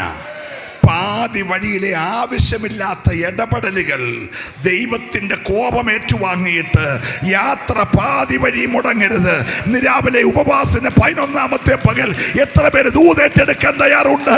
എനിക്ക് വല്ല വിധേനയും ഓ റബസ്. ഹല്ലേലൂയ. കരമുയർത്തി നല്ലൊരു ഹല്ലേലൂയ പറഞ്ഞു. Price the Lord. 7 വർഷം റാഹേലിന് വേണ്ടി, 7 വർഷം ലേയ്ക്ക് വേണ്ടി, 7 വർഷം ആടുമാടുകൾക്ക് വേണ്ടി, 21 വർഷം കൊണ്ട് ഇഷ്ടം പോലെ സമ്പത്ത് ദൈവം അങ്ങ് വർദ്ധിപ്പിച്ച് അവനെ അങ്ങ് മാനിച്ചു. സ്തോത്രം. എല്ലാം കിട്ടിയ ഒരു രാത്രിയിൽ നോക്കിയപ്പോൾ ലാബാന്റെ മുഖത്തിനൊരു ഷേപ്പ് വ്യത്യാസം. മരുമോന്റെ നേരെ പഴയതുപോലല്ല, അമ്മായിയപ്പൻ്റെ അമ്മാവൻ്റെ മുഖമെന്ന് കണ്ട ഉടനെ ആ രാത്രി നല്ല മുഖം ശോഭിക്കുന്ന മുഖത്തേക്ക് നോക്കി. അവങ്കിലേക്ക് നോക്കിയവർ ആ മുഖത്തേക്ക് തമ്പുരാൻ പറഞ്ഞടാ മോനെ, ഇവിടെ ഏതവൻ്റെ മുഖത്ത് നോക്കിയാലും ഒരു സമയം കഴിയുമ്പോൾ മുഖം മാറുമടാ. അതുകൊണ്ട് അവനെ നോക്കണ്ട, ഞാൻ നിനക്ക് വെളിപ്പെട്ട ബഥേലിലോട്ട് പൊക്കോളാൻ പറഞ്ഞു. മനസ്സിലാകുന്നുണ്ട്? അവർക്ക് ദൈവത്തെ സ്തുതിക്കുകയാ. ഇവിടുത്തെ ആശ്രയങ്ങളൊക്കെ അറ്റുപോകും, ഇവിടുത്തെ ബന്ധങ്ങളൊക്കെ ശിഥിലമാകും. പക്ഷേ ബന്ധം പിരിയാത്ത ഒരുവൻ നമ്മോട് കൂടെയുണ്ട്. നിന്റെ ആശ്രയം അവരിലായിരിക്കണം. ഓ ബഥേലിൽ പോയി ആരാധിച്ചോളാൻ പറഞ്ഞു. യാക്കോബ് ഭാര്യമാരെയും ദാസിമാരെയും പിള്ളേരെല്ലാം വിളിച്ച് പറഞ്ഞാൽ ഞാൻ ബദേലി പോവാണ്, അപ്പൻ്റെ മുഖം പണ്ടത്തെ കൂട്ടുന്നില്ല, അതുകൊണ്ട് ഞാൻ ഇനി ഇവിടെ നിന്നുകൊണ്ട് ഇനി ആടിനെ തീറ്റുന്ന പരിപാടിയില്ല, ഞാൻ ബദേലി പോവാണ്, എനിക്ക് ലൂസിൽ വെച്ച് വെളിപ്പെട്ട ഒരു ദൈവമുണ്ട്, ഞാൻ അവിടേക്ക് പോകുകയാണ്, നിങ്ങൾ വരുന്ന വെച്ചപ്പോൾ എല്ലാവരും തയ്യാറായി. റാഹേൽ റെഡിയായി, ലേയ റെഡിയായി, പിള്ളേർ റെഡിയായി, ദാസിമാർ റെഡിയായി. ഒരു കൊച്ചു സൈന്യമായിട്ട് ഇവർ ആടും മാടും എല്ലാം ആയിട്ട് ഇങ്ങനെ യാത്ര പുറപ്പെടുക. ഇടയ്ക്ക് വെച്ച് ലാഭം പുറകെ വന്നു, അവനുമായിട്ട് ഉടമ്പടി ചെയ്തു, കൽക്കൂനയൊക്കെ ഉണ്ടാക്കി. അതൊന്നും വിവരിക്കാൻ സമയമില്ല. എല്ലാം കഴിഞ്ഞിട്ട് മുൻപോട്ട് പോയി പാതി വഴി ചെന്നുടനെ റാഹേലിൻ്റെ ഒരു ചെറിയ പ്രശ്നം. അല്ലെങ്കിൽ ലാഭം എന്ന് പറഞ്ഞ് നിങ്ങൾ പോകുന്നേ പൊക്കോ, എനിക്ക് ഇവർ ആരാധിക്കാൻ പോകല്ലോ, എനിക്ക് വിരോധമൊന്നുമില്ല, നിങ്ങൾ പോയി ആരാധിക്കുവോ, കൈയടിക്കുവോ, ആഭരണം ഊരുവോ, സ്നാനപ്പെടുവോ, മീശ പഠിക്കുവോ, ക്ലീൻ ഷേപ്പ് ചെയ്യുവോ, ഒന്നും എന്നെ ബാധിക്കുന്ന വിഷയമല്ല, അതൊക്കെ നിങ്ങൾ ചെയ്തു. പക്ഷേ എൻ്റെ വിഗ്രഹം കൊണ്ട് ഇതിനാ പോയേ. നിങ്ങൾ പോയി വേർപെട്ട് ആരാധിക്കുവോ, ബദേലി പോവോ, ബെന്തിക്കോസിൽ ചേരുവോ, സ്നാനപ്പെടുവോ, ഇതൊന്നും എൻ്റെ വിഷയമല്ല, നിങ്ങൾ പൊക്കോ. പക്ഷെ എൻ്റെ ഗ്രഹബിംബം എന്തിനാ കൊണ്ടുപോയേ? ഹലോ, ഇന്ന് പകലിൽ ലാബാൻ്റെ ചോദ്യം അതാ, നീ ആരാധിക്കുവോ, തുള്ളുവോ, 21 40 ഒക്കെ എടുത്തോ, പക്ഷേ നീ എന്തിനാ അതെടുത്തോണ്ട് പോന്നേ? ആരുടെയും കയ്യിലുണ്ടെങ്കിൽ ഇന്ന് രാവിലെ എടുത്ത് വെളി കളയണം കേട്ടോ. 11 ദിവസമായിട്ടും അതിൻ്റെ മണ്ടയ്ക്ക് ഇതിന് ഗ്ലോറിയും വിക്ടറിയും ഒന്നും പറയരുത്. ഇന്ന് പകൽക്കാലം നിന്റെ ഹല്ലേലൂയ കയ്യിൽ ഏതെങ്കിലും ഒന്ന് അവകാശം പറയുന്ന, ശത്രു അവകാശം പറയുന്ന എന്തെങ്കിലും നിന്റെ കയ്യിലുണ്ടെങ്കിൽ ഇന്ന് രാവിലെ എടുത്തു കളയണം. സന്തോഷമുള്ളവരെ ആരാധിക്കാവുള്ളൂ. ഹല്ലേലൂയ. ഞാൻ ഇന്നലെ വന്നപ്പോഴേ പറഞ്ഞു, കയ്യടി കുറേ വന്ന് എനിക്കറിയാം, കയ്യടിപ്പിക്കാനല്ല വന്നത്, ഗുണപ്പെടണമെന്ന് ആഗ്രഹിക്കാൻ വന്നതാ. എത്ര പേർക്ക് സന്തോഷമുണ്ടെന്ന് രാവിലെ? നിന്റെ കൈ ദൈവഹിതമില്ലാത്ത എന്തെങ്കിലും ഉണ്ടെങ്കിൽ, കാലി ആരാധനയ്ക്ക് ബദേലി പോകുവാൻ തടസ്സമായിട്ട് എന്തെങ്കിലും ഉണ്ടെങ്കിൽ അതെല്ലാം ഇന്ന് രാവിലെ കയ്യിൽ നിന്ന് എടുത്ത് പുറത്തു കളയുവാൻ ദൈവാത്മാവ് ജനത്തോട് ദൂത് പറയുകയാ. ഏറ്റെടുക്കുന്നവര് മാത്രം രാവിലെ ദൈവത്തെ സ്തുതിച്ചാരാധിക്കട്ടെ. ഓ ഹല്ലേലൂയ.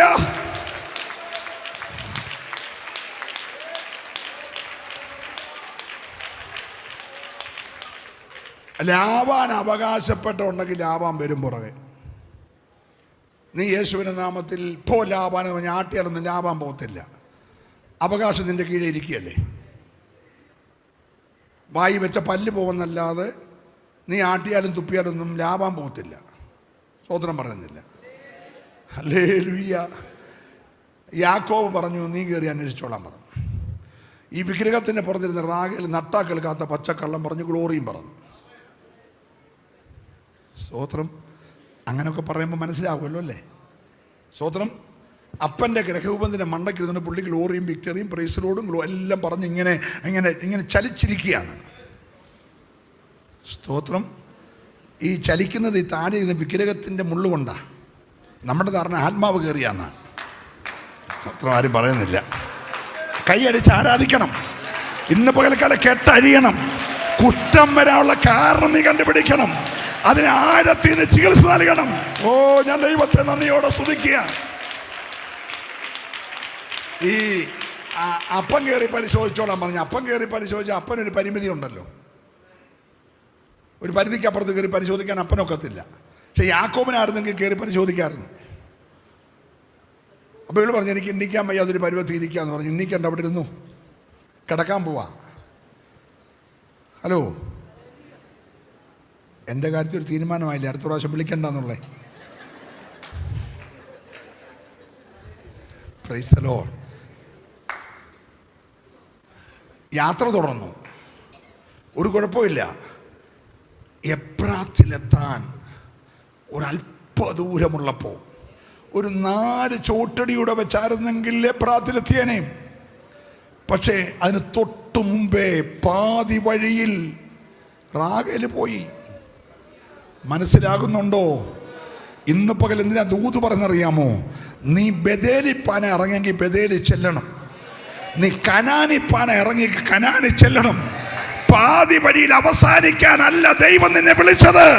വിശ്വസിക്കുന്നവർ മാത്രം കരമടിച്ച് ദൈവത്തെ ആരാധിക്കട്ടെ. നിന്റെ വിളിയുടെ പിൻപിലെ ദൈവിക പ്ലാന് നീ വാഗ്ദത്തത്തിൽ എത്തിച്ചേരണം. ഓ ചൂടാരമനകൽക്കനാതുര വൈരപ്രമനാദര റൗഷാരമനെ ഓ ജീബല ബല പനകൽക്കനാദരാജ വൈഡാരമന വൗഷസ്യ.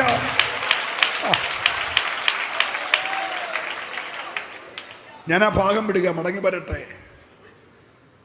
ഒന്നാമത്തെ കുഷ്ഠത്തിന് കാരണം ശുശ്രൂഷയ്ക്കും അഭിഷേകത്തിനും അധികാരത്തിനും ആത്മീക നിയോഗങ്ങൾക്കുമെതിരെ എഴുന്നേറ്റു. യൂദയുടെ ഭാഷയെ പറഞ്ഞാൽ കർത്തൃത്വത്തെ തുച്ഛീകരിച്ചു, മഹിമയെ ദൂഷിച്ചു. ഇത്രയുള്ള കാര്യം ഒന്ന് പറഞ്ഞ എല്ലാവരും കൂടെ. കർത്തൃത്വത്തെ തുച്ഛീകരിച്ചു, മഹിമയെ ദൂഷിച്ചു. രണ്ട് കാരണം, അങ്ങ് ചെന്നില്ല. Price the Lord. രണ്ടാമത്തെ ആള് ഒന്ന് വായിച്ചേരെ, സമയം നമ്മുടെ മുമ്പിൽ ഒത്തിരി ഇല്ലെങ്കിലും. 2 ദിനവൃത്താന്തങ്ങളുടെ പുസ്തകം 26-ാം അധ്യായം അതിൻ്റെ 19-ാമത്തെ വാക്യം. ധൂപം കാട്ടുവാൻ കയ്യിൽ ധൂപകലശം പിടിച്ചിരിക്കെ ഉസിയാവ് കോപിച്ചു. അവൻ പുരോഹിതന്മാരോട് കോപിച്ചുകൊണ്ടിരിക്കയിൽ തന്നെ യഹോവയുടെ ആലയത്തിൽ ധൂപപീഠത്തിന്റെ അരികെ വെച്ച് പുരോഹിതന്മാർ കാണുകെ അവന്റെ നെറ്റിമേൽ കുഷ്ഠം പൊങ്ങി. മഹാപുരോഹിതനായ അസര്യാവും സകല പുരോഹിതന്മാരും അവനെ നോക്കി. അവന്റെ നെറ്റിയിൽ കുഷ്ഠം പിടിച്ചിരിക്കുന്നത് കണ്ടിട്ട് അവനെ ക്ഷണം അവിടെ നിന്ന് പുറത്താക്കി. യഹോവ തന്നെ ബാധിച്ചത് കൊണ്ട് അവൻ തന്നെയും പുറത്തു പോകുവാൻ ബന്ധപ്പെട്ടു. അങ്ങനെ ഉസിയാ രാജാവ് ജീവപര്യന്തം കുഷ്ഠരോഗിയായിരുന്നു. ഇനി ഇവിടെ ശ്രദ്ധിക്കണേ, ഇസ്രായേലിലെ ചരിത്രത്തിൽ ഉസിയാവിനെ പോലെ നല്ല ഭരണം കാഴ്ചവെച്ച ഭരണാധികാരികൾ വളരെ കുറവാണ്. നിങ്ങൾ വീട്ടിൽ പോയി സാവകാശം ഉസിയാവിനെ കുറിച്ച് വായിച്ചാൽ മതി. ഇത്ര നല്ല ഭരണം, ദൈവത്തിന് പ്രസാദമുള്ള ഭരണം, ദാവീദിനെ പോലെ ദൈവത്തെ പ്രസാദിപ്പിച്ച ഭക്തൻ. ഒരു ഹല്ലേലൂയ പറഞ്ഞേ. തുടക്കമൊക്കെ വളരെ നല്ലതായിരുന്നു. സ്തോത്രം. ദൈവം നോക്കുന്നത് തുടക്കമല്ല, ദൈവം നോക്കുന്ന ഒടുക്കം എങ്ങനെയാന്ന്. അതുകൊണ്ടല്ലേ പൗലോസ് പറഞ്ഞു, ഇപ്പൊ ക്രിസ്തുവേശു ഉള്ളവർക്ക് പറ ഒരു ശിക്ഷാവിധിയില്ല. ഇന്ന് പകൽ ദൂത് പറഞ്ഞുകൊണ്ടിരിക്കുമ്പോൾ നീ ക്രിസ്തുവിലാണോ എന്നുള്ളതാണ് എല്ലാവരും നിശ്ചയം പ്രാപിക്കുന്നത്. ഇപ്പോൾ ക്രിസ്തുവേശു ഉള്ളവർക്ക് ഒരു ശിക്ഷാവിധിയുമില്ല. ഒരു ഹല്ലേലൂയ പറഞ്ഞേരേ. ഈ ഉസിയാവിനെ രാജാവായിട്ട് വിളിച്ചതിൻ്റെ ലക്ഷ്യം ഒന്ന്, ആലയത്തിലെ ശുദ്ധീകരണം നടക്കണം, അടഞ്ഞുപോയ വാതിൽ തുറക്കണം, കാണാതെ പോയ ന്യായപ്രമാണം കണ്ടെടുക്കണം, അതിൻ്റെ റൂമാലും എല്ലാം കളഞ്ഞ് പൊടിയെല്ലാം തല്ലിക്കുടഞ്ഞ് അത് വായിച്ച് ജനത്തെ കേൾപ്പിക്കണം, ജനത്തെ ദൈവത്തിലേക്ക് മടക്കി വരുത്തണം. പിന്നെ പാലമില്ലാത്ത ആറ്റിൽ നല്ല പാലം പണിയണം. പിന്നെ റെയിൽവേക്ക് വേണ്ടി പുതിയ മെട്രോയുടെ പുതിയ മോളിൽ കൂടെയുള്ള പാലം പണിയണം. ആ റോഡിന് വേണ്ടി പുതിയ ഓവർ ബ്രിഡ്ജ് ഉണ്ടാക്കണം. പിന്നെ എയർപോർട്ട് വികസിപ്പിച്ച് ഒന്ന് ഇൻ്റർനാഷണൽ ഒന്ന് ഡൊമസ്റ്റിക്കും ആക്കണം. ഇതൊക്കെ ചെയ്യാൻ ആരെ വിളിച്ചേ? ഉസിയാവിനെ വിളിച്ച്. രാജാവിനെ വിളിച്ച രാജാവിൻ്റെ പണി ചെയ്തോണം, ശുശ്രൂഷ കയറി തുടരുത്. മിണ്ടുന്നില്ല. നീ നല്ല എഞ്ചിനീയർമാരെ വെച്ച് 10 PA-മാരെയും വെച്ച് നല്ല ഭരണ സംവിധാനം അറിയാവുന്ന ആൾക്കാരെയൊക്കെ വെച്ച് പാലം പണിയുവോ, മെട്രോ പണിയുവോ, റെയിൽവേ കൊണ്ടുവരുവോ, എയർപോർട്ട് പണിയുവോ, റോഡ് വെട്ടുവോ, 6 വരി പാതയുള്ള ഹൈവേ പണിയുകയോ ഒക്കെ നീ ചെയ്തു. അതിനൊന്നും ഇവിടെ ആർക്കും വിരോധമില്ല. പക്ഷെങ്കിൽ ശുശ്രൂഷ തുടരുത്. അത് ലേവ്യനുള്ളതാണ്. നിങ്ങൾ മിണ്ടുന്നില്ല. പെട്ടകം ചുമക്കാനും ശുശ്രൂഷ ചെയ്യാനും ഒക്കെയുള്ള ചുമതല ലേവ്യനുള്ളതാ. അതൊരു ശാപം അരിഞ്ഞു കിട്ടിയതാ. സ്വത്രം പറഞ്ഞേ. നിങ്ങൾക്ക് സ്വത്രം പറഞ്ഞില്ല. ഒന്നുകൂടെ ഞാൻ പറയാം. അത് ദൈവത്താൽ ശാപം അരിഞ്ഞു കിട്ടിയ ഒരു കേസാ. ഈ ലേവിയെ അപ്പൻ ശപിച്ചതാ. സ്തോത്രം. ശപിക്കാൻ തക്കതായ കാരണമുണ്ട്. ഇവർ ഈ ബഥേലിപ്പാൻ വന്ന പരിക്ക് അമ്മാമ ഇടയ്ക്ക് വെച്ച് മരിച്ചു. അതെല്ലാം കഴിഞ്ഞ് വെച്ച് ഇവർ യാത്രയൊക്കെ ഇടയ്ക്ക് മുടങ്ങി. കിട്ടിയ സ്ഥലം ഒരുമാതിരി കൊള്ളാവുന്നതാണെന്ന് കണ്ടപ്പോൾ അവിടെ ഒരു ചില 10 സ്ഥലം ഒരു വീടൊക്കെ വെച്ച് അവിടെ താമസമായി കഴിഞ്ഞ് കൊച്ച് ലൂലുമാൾ കാണാൻ പോയി. ലൂലുമാളി വെച്ച് അവിടുത്തെ ചെറുക്കനുമായിട്ട് കണ്ടു. അത് പ്രശ്നമായി. ഇതറിഞ്ഞും വെച്ച് ഈ ആങ്ങളമാർ രണ്ടും കൂടെ പോയി അവന്മാരെല്ലാം കൂടെ തല്ലിക്കൊന്നു. അവന്മാരുടെ കൊലക്കേസിൽ പ്രതിയായി. മനസ്സിലാകുന്നുണ്ടോ? ഞാൻ നിങ്ങൾക്ക് മനസ്സിലാകാൻ ഇങ്ങനെയൊക്കെ അങ്ങ് പറഞ്ഞു വിടുക. വാക്യം തെറ്റിച്ചൊന്നും പറയുമല്ല. നല്ല ബോധത്തോടെ നിൽക്കുന്ന ശ്രദ്ധിച്ച് കേൾക്കണം. ചുരുക്കി പറഞ്ഞാൽ ആകെ പ്രശ്നമായി. ഒറ്റ രാത്രി കൊണ്ട് അപ്പൻ തലയെ തുണിയിട്ടു. അപ്പൻ്റെ തല കുനിയിച്ച് ഈ പിള്ളേർ. ദീനാമ്മ സൈഡിൽ കൂടെ പോയി, ലേവിയും ശിമയോനും കൂടി ഇതിലേ കൂടെ പോയി. ചുരുക്കി പറഞ്ഞ അപ്പൻ തലയെ തുണിയിട്ടു. സ്വത്രം. ഈ മാനിച്ചിരിക്കുന്ന തല കുനിയാനൊക്കെ 2 പിള്ളേർ വിചാരിച്ചാൽ മതി. അതുകൊണ്ട് തലമുറയ്ക്ക് വേണ്ടി പ്രാർത്ഥിച്ചോളാൻ പറയുന്നേ. മനസ്സിലാകുന്നുണ്ടോ? എല്ലാം ഉണ്ട്, പക്ഷെ ഒറ്റ നിമിഷം കൊണ്ട് തല കുനിഞ്ഞതിന് കാരണം ഈ പിള്ളേരാ. അതുകൊണ്ട് ഈ അനുഗ്രഹം കൊടുത്തപ്പോൾ യാക്കോബ് പറഞ്ഞു, ഇവന്മാർ യോഗം വെച്ച് യോഗത്തിൽ പോയേക്കല്ലെന്ന് പറഞ്ഞു, ഇവന്മാരുടെ യോഗത്തിൽ പോലും കൂടല്ലെന്ന് പറഞ്ഞു. അങ്ങനെ ശാപം കിട്ടി. അപ്പൻ്റെ ശാപം ശിമയോനും ലേവിക്കും കിട്ടി. അങ്ങനെ ഇരിക്കുമ്പോഴാണ് ഇവന്മാർ കാളക്കുട്ടിയെ ഉണ്ടാക്കി ആരാധിച്ചു.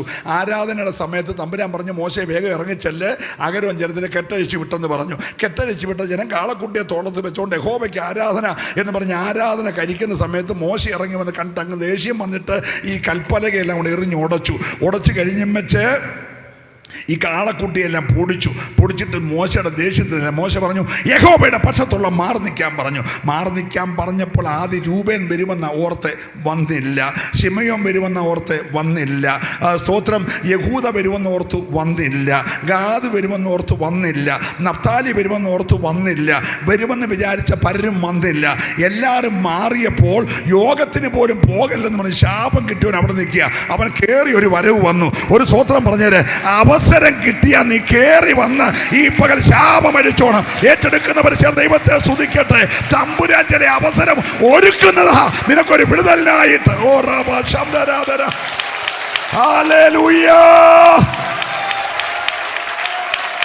Price the Lord.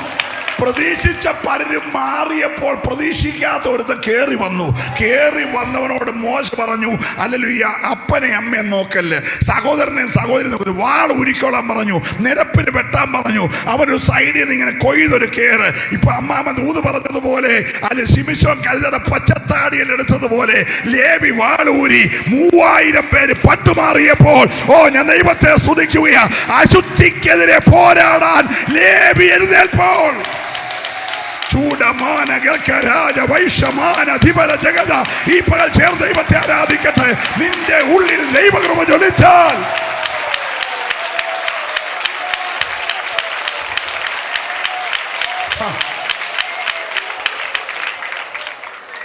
അപ്പന്റെ ശാപം എന്തുവാ? ഇവന്മാരുടെ യോഗത്തിന് ആരും പോകല്ല. ലേവി വാളൂരി ദൈവത്തിന് ന്യായവിധി നടപ്പാക്കിയപ്പോൾ തമ്പുരാൻ പറഞ്ഞു, ഈ യോഗത്തിന് ഡേറ്റ് തീരുമാനിക്കുന്ന ഇവന്മാരാ ഉണ്ടെന്നില്ല. അപ്പൻ്റെ ശാപം യോഗത്തിന് ഇവന്മാരുടെ യോഗത്തിന് ആരും പോകല്ല. പക്ഷേ ശാപം മാറിയപ്പോൾ തമ്പുരാൻ പറഞ്ഞു, ഇനി യോഗത്തിന് ഡേറ്റ് നിശ്ചയിക്കുന്ന ആരാ? പാറ. ഓ ഞാൻ ദൈവത്തെ സ്തുതിക്കുക. ഇനി യാഗം കഴിക്കുന്ന ആരാ? ഇനി പെട്ടകം ചുമക്കുന്ന ആരാ? ഇനി ചേർന്ന് ഈ കൂടാരത്തോട് ചേർന്ന് വസിക്കുന്ന ആരാ? നല്ല സ്തോത്രം പറയണം. ഹല്ലേലൂയ. അവകാശവും അനുഗ്രഹവും അപ്പൻ വെട്ടിമാറ്റിയെങ്കിൽ, അവസരം വന്നപ്പോൾ ആ നുകം തമ്പുരാൻ ഒടിച്ചു മാറ്റിയെങ്കിൽ, ഇന്ന് രാവിലെ ചില നുകങ്ങളെ ദൈവം ഒടിക്കുകയാ. നിന്റെ മീതെ ദുഷ്ടൻ വെച്ച ചില ശാപത്തിന്റെ നുകങ്ങളെ ഈ ദൂത് പറയുമ്പോൾ സ്വർഗം ഒടിക്കുകയാ.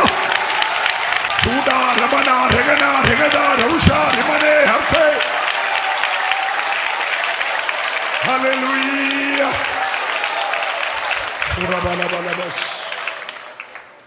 പ്രാർത്ഥിച്ച് വിശ്വസിച്ചിരുന്നു.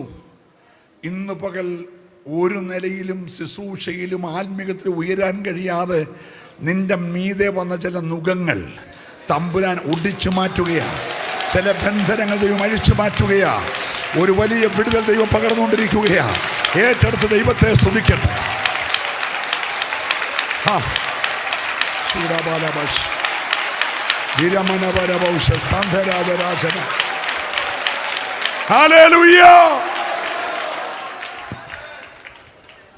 ഈ രാജാക്കന്മാരുടെ എഴുന്നള്ളത്ത് നമ്മൾ കാണേണ്ടി, അതൊക്കെ ദാവീദ് സങ്കീർത്തനത്തിൽ പറഞ്ഞിട്ടുണ്ട്. രാജാക്കന്മാരുടെ എഴുന്നള്ളതിനെ കുറിച്ച് തപ്പുകൊട്ടുന്ന കന്യകമാർ ഇരുപുറവും നിന്ന് പാട്ട് പാടുന്നവർ മുമ്പിൽ നടന്നൊക്കെ പോന്ന അതേ രീതിയിൽ അങ്ങോട്ട് ഉസിയാവ് പോയത് നല്ലൊരു പല്ലക്കിനകത്തെടുത്ത് 4 പേര് തോളത്ത് വെച്ച് 2 പേര് വെഞ്ചാമരമൊക്കെ വീശി അല്ലെ ഉസിയ രാജാവേ ജയ ജയ എന്നൊക്കെ പറഞ്ഞ് അങ്ങോട്ട് പോയത്. സ്തോത്രം. പക്ഷെ ഇങ്ങോട്ട് വന്നത് കുഷ്ഠമെന്ന് പറഞ്ഞ് തലയിൽ തുണിയിട്ടുണ്ടാണ് ഇങ്ങോട്ട് വന്നത്. നോക്കി, അങ്ങോട്ട് പോയത് രാജാവിൻ്റെ മാന്യതയോടെയാണെങ്കിൽ ഇങ്ങോട്ട് വന്നത് തലേ തുണിയിട്ട് കുഷ്ഠമെന്ന് പറഞ്ഞ ഇതിനെല്ലാം കൂടെ 10 മിനിറ്റ് മതി.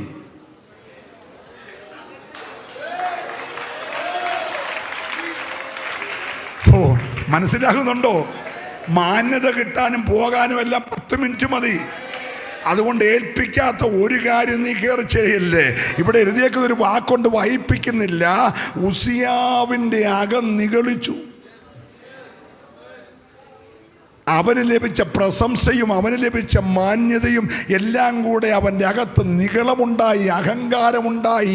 അഹങ്കാരത്തിൻ്റെ പരിണിത ഫലം അല്ലെ. ദേഹത്ത് എവിടെങ്കിലും ആയിരുന്നെങ്കിൽ നമുക്ക് ആദ്യം ഒരു ബനിയനിടാം, അത് ഒത്തിരി അതിന് പുറത്തൊരു സൂട്ടിടാം, അത് ഒത്തിരി അതിൻ്റെ മണ്ടയ്ക്ക് ഒരു ജാക്കറ്റ് ഇടാം, അത് ഒത്തിരി അതിൻ്റെ മണ്ടയ്ക്ക് ഒരു സൂട്ടിടാം. ഇതൊക്കെ ഇട്ട് നമുക്ക് വേണേൽ അഡ്ജസ്റ്റ് ചെയ്യാം. പക്ഷെ നെറ്റിക്ക് പൊങ്ങിയാൽ എന്നോ സൂട്ടാണ് ഇടുന്നേ. ഹലോ, ബാക്കി നമുക്ക് ടൈ കെട്ടിയോ എന്തെങ്കിലുമൊക്കെ അഡ്ജസ്റ്റ് ചെയ്ത് മറയ്ക്കാമെന്നേ. ഇത് മറയ്ക്കാനൊക്കാത്തടത്ത് വന്നാൽ എന്തോ ചെയ്യും. മനസ്സിലാകുന്നുണ്ടോ? അയ്യോ, തമ്പുരാൻ നിന്നെ വെളിപ്പെടുത്താൻ തീരുമാനിച്ചാൽ, ഹല്ലേലൂയ, ശക്തമായി ദൈവാത്മാവ് ദൂത് പറയുക, സ്വർഗം നിന്നെ പരസ്യകോലമാക്കാൻ തീരുമാനിച്ചാൽ അത് മാറ്റാൻ ആരെ കൊണ്ട് കഴിയത്തില്ല. ഓ ദീപാരമന രഗൽക്കനാഥന, നല്ലൊരു ഹല്ലേലൂയ പറഞ്ഞേ. ഉസിയാവിന് നിഗളം കൊണ്ട്, അഹങ്കാരം കൊണ്ട് എന്തോ ഉണ്ടായി? മിരിയാമിന് വീട്ടിലുണ്ടായ ശുശ്രൂഷയ്ക്ക് വിരോധമായി എഴുന്നേറ്റത് കൊണ്ട് കുഷ്ഠമുണ്ടായി. ഓരോന്നിനും ഓരോ കാരണ. പക്ഷേ ഈ പുള്ളി കുഷ്ഠം വന്നാലും ദൂത് കേൾക്കുന്നത് വലിയ ഇഷ്ടമാണ്. അതുകൊണ്ട് ഈ കൊട്ടാരത്തിലെ പ്രവാചകനായ യെശയ്യാവിനെ കൊണ്ടുപോയി ഈ കുഷ്ഠരോഗിയെ പാർപ്പിച്ച് തൊട്ടടുത്ത മുറി പാർപ്പിച്ചു. അപ്പോൾ ഒരു മുറി കിടന്നുകൊണ്ട് ഈ ഉസിയാവ് രാവിലെ തൊട്ട് വയ്യോളം എനിക്ക് കുഷ്ഠം, എനിക്ക് കുഷ്ഠം എന്ന് പറഞ്ഞുകൊണ്ടിരിക്കണം. സ്തോത്രം. കുഷ്ഠരോഗിയുടെ ഒരു പ്രവസ്ഥയാണ്. അവൻ എന്തോ പറയണം? എനിക്ക് കുഷ്ഠമെന്ന് പറയണം. അപ്പുറത്തെ മുടി ദൂത് പറയാൻ കിടക്കുന്ന പുള്ളി ഇപ്പോൾ ഇത് കേട്ട് കേട്ട് നിനക്ക് കഷ്ടം, നിനക്ക് കഷ്ടമെന്നായി. വേണ്ടെന്നില്ല. ഇപ്പുറത്തെ കുഷ്ഠം കേട്ട് കേട്ട് അപ്പുറത്ത് കഷ്ടമായി. മനസ്സിലാകുന്നുണ്ടോ? തമ്പുരാന് മനസ്സിലായി, ഇനിയും ഇവൻ ഇങ്ങനെ ദൂത് പറഞ്ഞുകൊണ്ടിരുന്നാൽ കന്യക ഗർഭിണിയായി ഒരു മകനെ പ്രസവിക്കും, അവന് ദൈവം നമ്മോടുകൂടെ എന്നർത്ഥമുള്ള ഇമ്മാൻ വിളിക്കുന്ന ദൂത് ഇവനെ കൊണ്ട് പറയിപ്പിക്കേണ്ട. ഇവിടെ പറയും കന്യക ഗർഭിണിയായി, അവ കയ്യോ കഷ്ടമെന്ന് പറയും. കാരണം ഇപ്പം പറയുന്ന എല്ലാ ദൂതിൻ്റെ ആദ്യം എന്നെ ഉണ്ട്, കഷ്ടമുണ്ട്.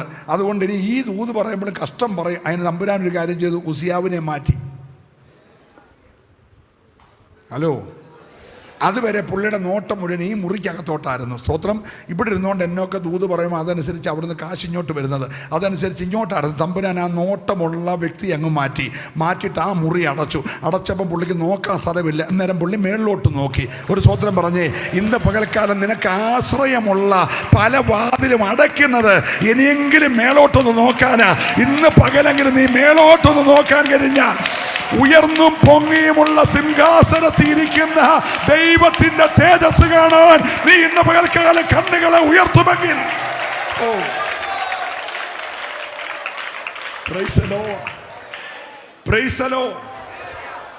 അടുത്ത വാക്ക് നിങ്ങൾ ശ്രദ്ധിക്കണം.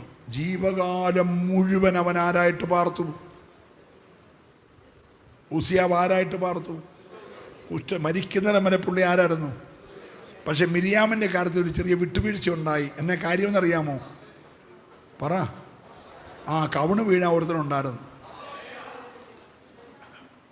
Price the Lord.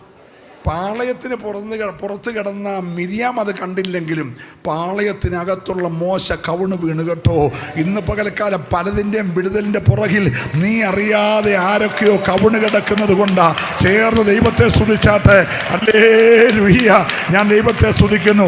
സമയം ഓടിപ്പോകുന്നത് കൊണ്ട് നിങ്ങൾ 2 രാജാക്കന്മാർ 5-ാം അധ്യായത്തിൻ്റെ 1-ാം വാക്യവും 27-ാം വാക്യവും വായിച്ചു. 2 രാജാക്കന്മാരുടെ പുസ്തകം 5-ാം അധ്യായം 1-ാമത്തെ വാക്യവും 27-ാമത്തെ വാക്യവും. അരാം രാജാവിന്റെ സേനാധിപതിയായ നയമാൻ മുഖാന്തരം യഹോവ അരാമിന് ജയം നൽകിയതുകൊണ്ട് അവന്റെ യജമാനൻ അവനെ മഹാനും മാന്യനുമായി എണ്ണി.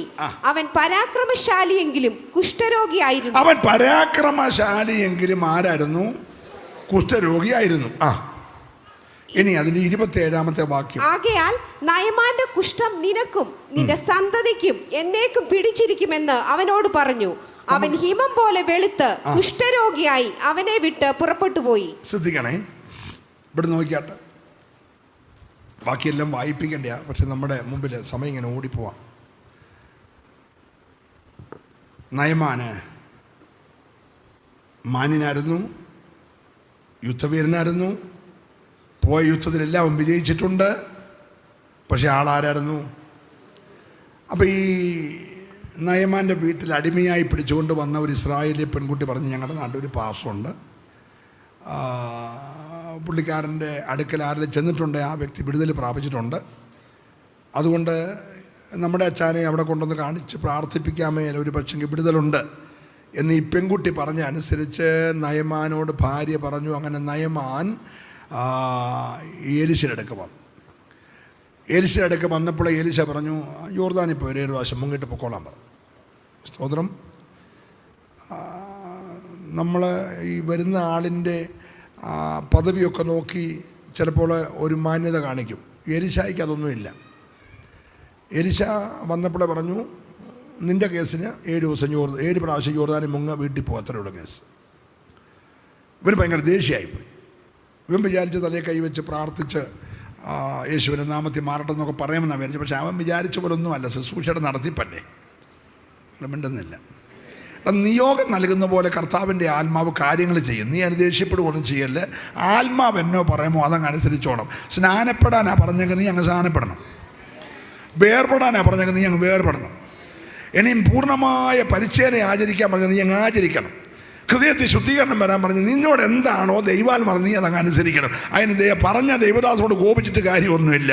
കോപിച്ച് തുള്ളിച്ചാടിപ്പോയറിനെ ഇവൻ്റെ ദാസം പറഞ്ഞ് നമ്മളോട് പിടിപ്പണം മാരാൻ പറഞ്ഞില്ല, പൊന്നുനൂര് വലിക്കാൻ പറഞ്ഞില്ല, കോഴിയെ വെട്ടാൻ പറഞ്ഞില്ല, ഉരുളി കമത്താൻ പറഞ്ഞില്ല, പിന്നെ കുരുതി കഴിക്കാൻ പറഞ്ഞില്ല, നേർച്ചയിടാൻ പറഞ്ഞില്ല, ഒന്നും ആകെപ്പാടെ വെള്ളത്തിൽ മുങ്ങാനല്ല പറഞ്ഞുള്ളൂ. ഹലോ, ഒരു സിമ്പിൾ കാര്യം നമുക്കൊന്ന് മുങ്ങിയേക്കാന്ന് പറഞ്ഞു. അങ്ങനെ മനസ്സോടെ ഇവൻ്റെ നിർബന്ധം കൊണ്ട് പുള്ളി വെള്ളത്തിൽ മുങ്ങി. 6 പ്രാവശ്യം മുങ്ങിയിട്ട് ഒരു മാറ്റമില്ല. 7ാമത്തെ പ്രാവശ്യം മുങ്ങി എഴുന്നേറ്റപ്പോൾ ദേഹം എന്തായി? ഒരു ബാലകൻ്റെ ദേഹം പോലെ ശുദ്ധമായി. സ്തോത്രം. അപ്പോൾ പുള്ളി ഒരു ചാക്ക് കണക്കിന് സമ്മാനം എല്ലാമായിട്ട് നേരെ എലീശ അടുക്ക വന്ന് സമ്മാനം കൊടുക്കാൻ പറഞ്ഞു. നിൻ്റെ സമ്മാനമൊന്നും വേണ്ട, നീ കൊണ്ടുപോയിക്കോളാൻ പറഞ്ഞു. ഒന്നും മേടിച്ചില്ല. മേടിക്കാതെ പോയ ഉടനെ ഗേഹസിക്കൊരു സങ്കടം.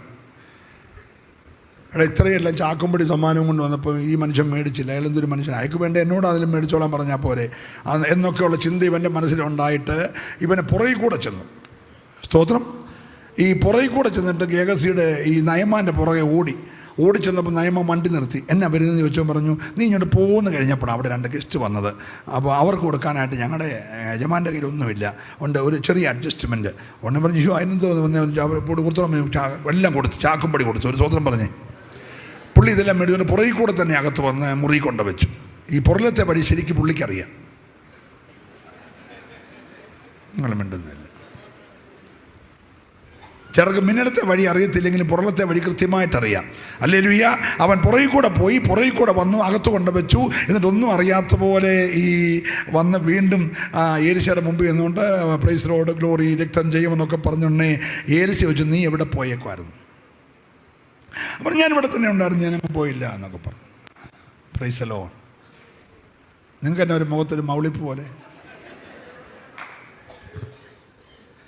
ഞാൻ ഗേഹസിയുടെ കാര്യമല്ലേ പറയുന്നത്. Praise Lord. ആരാൻ രാജ്യത്തെ രാജാവിൻ്റെ അരമന രഹസ്യം പ്രാർത്ഥനാമുറി വെളിപ്പെടുന്ന പുള്ളിയെടുക്കലേ വന്നിരിക്കുന്നേ. ഹലോ, മനസ്സിലാകുന്നുണ്ടോ? വെളിപ്പാടുള്ളവൻ്റെ മുമ്പിൽ ഒരു അഭ്യാസവും ചില ഭാഗത്തില്ല. നല്ല വെളിപ്പാടുള്ള ഏലിശയുടെ മുമ്പിലാണ് ഇവൻ വന്ന് നട്ടാക്കിളിക്കാത്ത പച്ചക്കള്ളം പറഞ്ഞത്. ഹല്ലേലൂയ. ഉടനെ പറഞ്ഞടാ മോനെ ഗേഹസി, നീ അങ്ങോട്ട് പുറകിൽ കൂടെ പോയപ്പോഴും നീ ഇങ്ങോട്ട് വന്നപ്പോഴും മേടിച്ച സാധനം കൊണ്ട് പെരെ വെച്ചപ്പോഴും എല്ലാം എൻ്റെ കണ്ണ് നിൻ്റെ പുറകിലുണ്ടായിരുന്നു. സ്തോത്രം. CC ക്യാമറ ഇല്ലാതെ കാര്യം മനസ്സിലാക്കുന്ന ആളായിരുന്നു ഏലിശ. ഒരു സ്തോത്രം പറഞ്ഞേര്. അയ്യോ, നല്ല അഭിഷക്തന്മാർക്ക് CC ക്യാമറ ഒന്നും വേണ്ടെന്നേ. അവൻ്റെ കണ്ണിലെല്ലാം വെളിപ്പെട്ട് നിൽക്കുകയല്ലേ. കരമടിച്ച് ദൈവത്തെ സ്തുതിക്കണം. ഹല്ലേലൂയ. ദൈവത്തിന് സ്തോത്രം.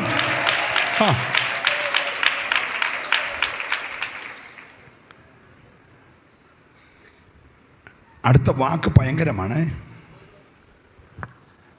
27ാമത്തെ വാക്യം ഞാൻ വായിപ്പിച്ചേ.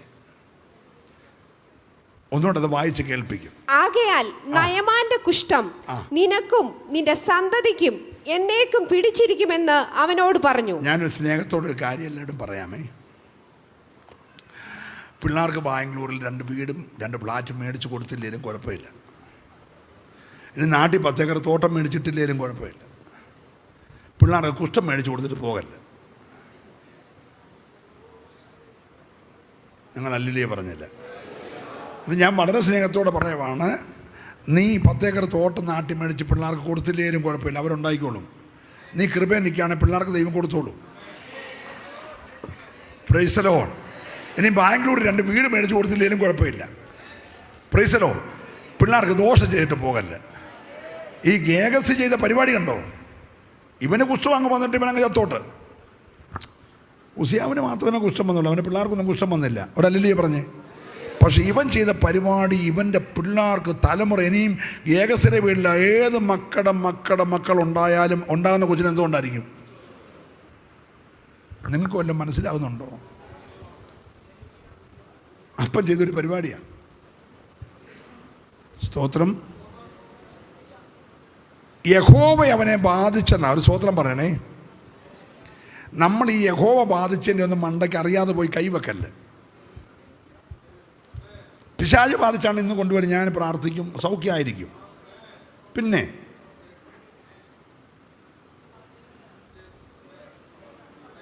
മനസ്സിലാകുന്നുണ്ടോ? പിശാചിൻ്റെ ശക്തി ചെറുതൊന്നുമല്ല, വലുതാ. ഒറ്റ ഒരുത്തൻ്റെ ദേഹത്ത് 6000 എണ്ണം കയറി ഒരിടത്തിരുന്നു. അപ്പോൾ 6000 ആത്മാവിന് ഒരു മനുഷ്യനിരിക്കാൻ അറിയാം. അപ്പം തന്നെ ഒരാത്മാവ് 400 പേരുടെ വായിൽ പോഷ്കായിട്ട് വെളിപ്പെട്ടു.